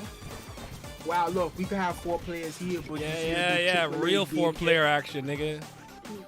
Insane. Look at them. They also have multiple visual novels, but most aren't translated. Last time I checked. Raging Demon. Yeah. Shingokutsu. Yeah, that because we I think I told you this, but we had like a couple months ago we had beaten Scott Pilgrim versus the World and Castle Crashers remastered too, so that was fun. Castle Crashers. Yeah. All right, guys, we'll wrap it up. Any final words? Play video games. Put in your reservation for your Steam Deck. Be a part of the master race. That's all. Don't be a peasant. Do better. You know what we should do, Sydney, for the next one we do, and we'll do it sooner rather than later too. We should do one where we kind of recommend a bunch of stuff. We like watch a bunch of shit that we usually would watch, maybe. Just kind of talk about why we're interested in some of the games that are coming out, like an indie little something. I don't know. The Naya and Simi or Simi and Naya indie showcase. Hold on, kind of clean. Hold on. Yeah, y'all don't need that Nintendo shit, dog. Look, I don't want to see a single one y'all talking about. Oh, that direct was. You should know how that direct was. Period. Don't look at it. Yeah. All you need is me. Or state of play. Don't do it. Don't need it. All right, y'all. Never forget. Goodbye.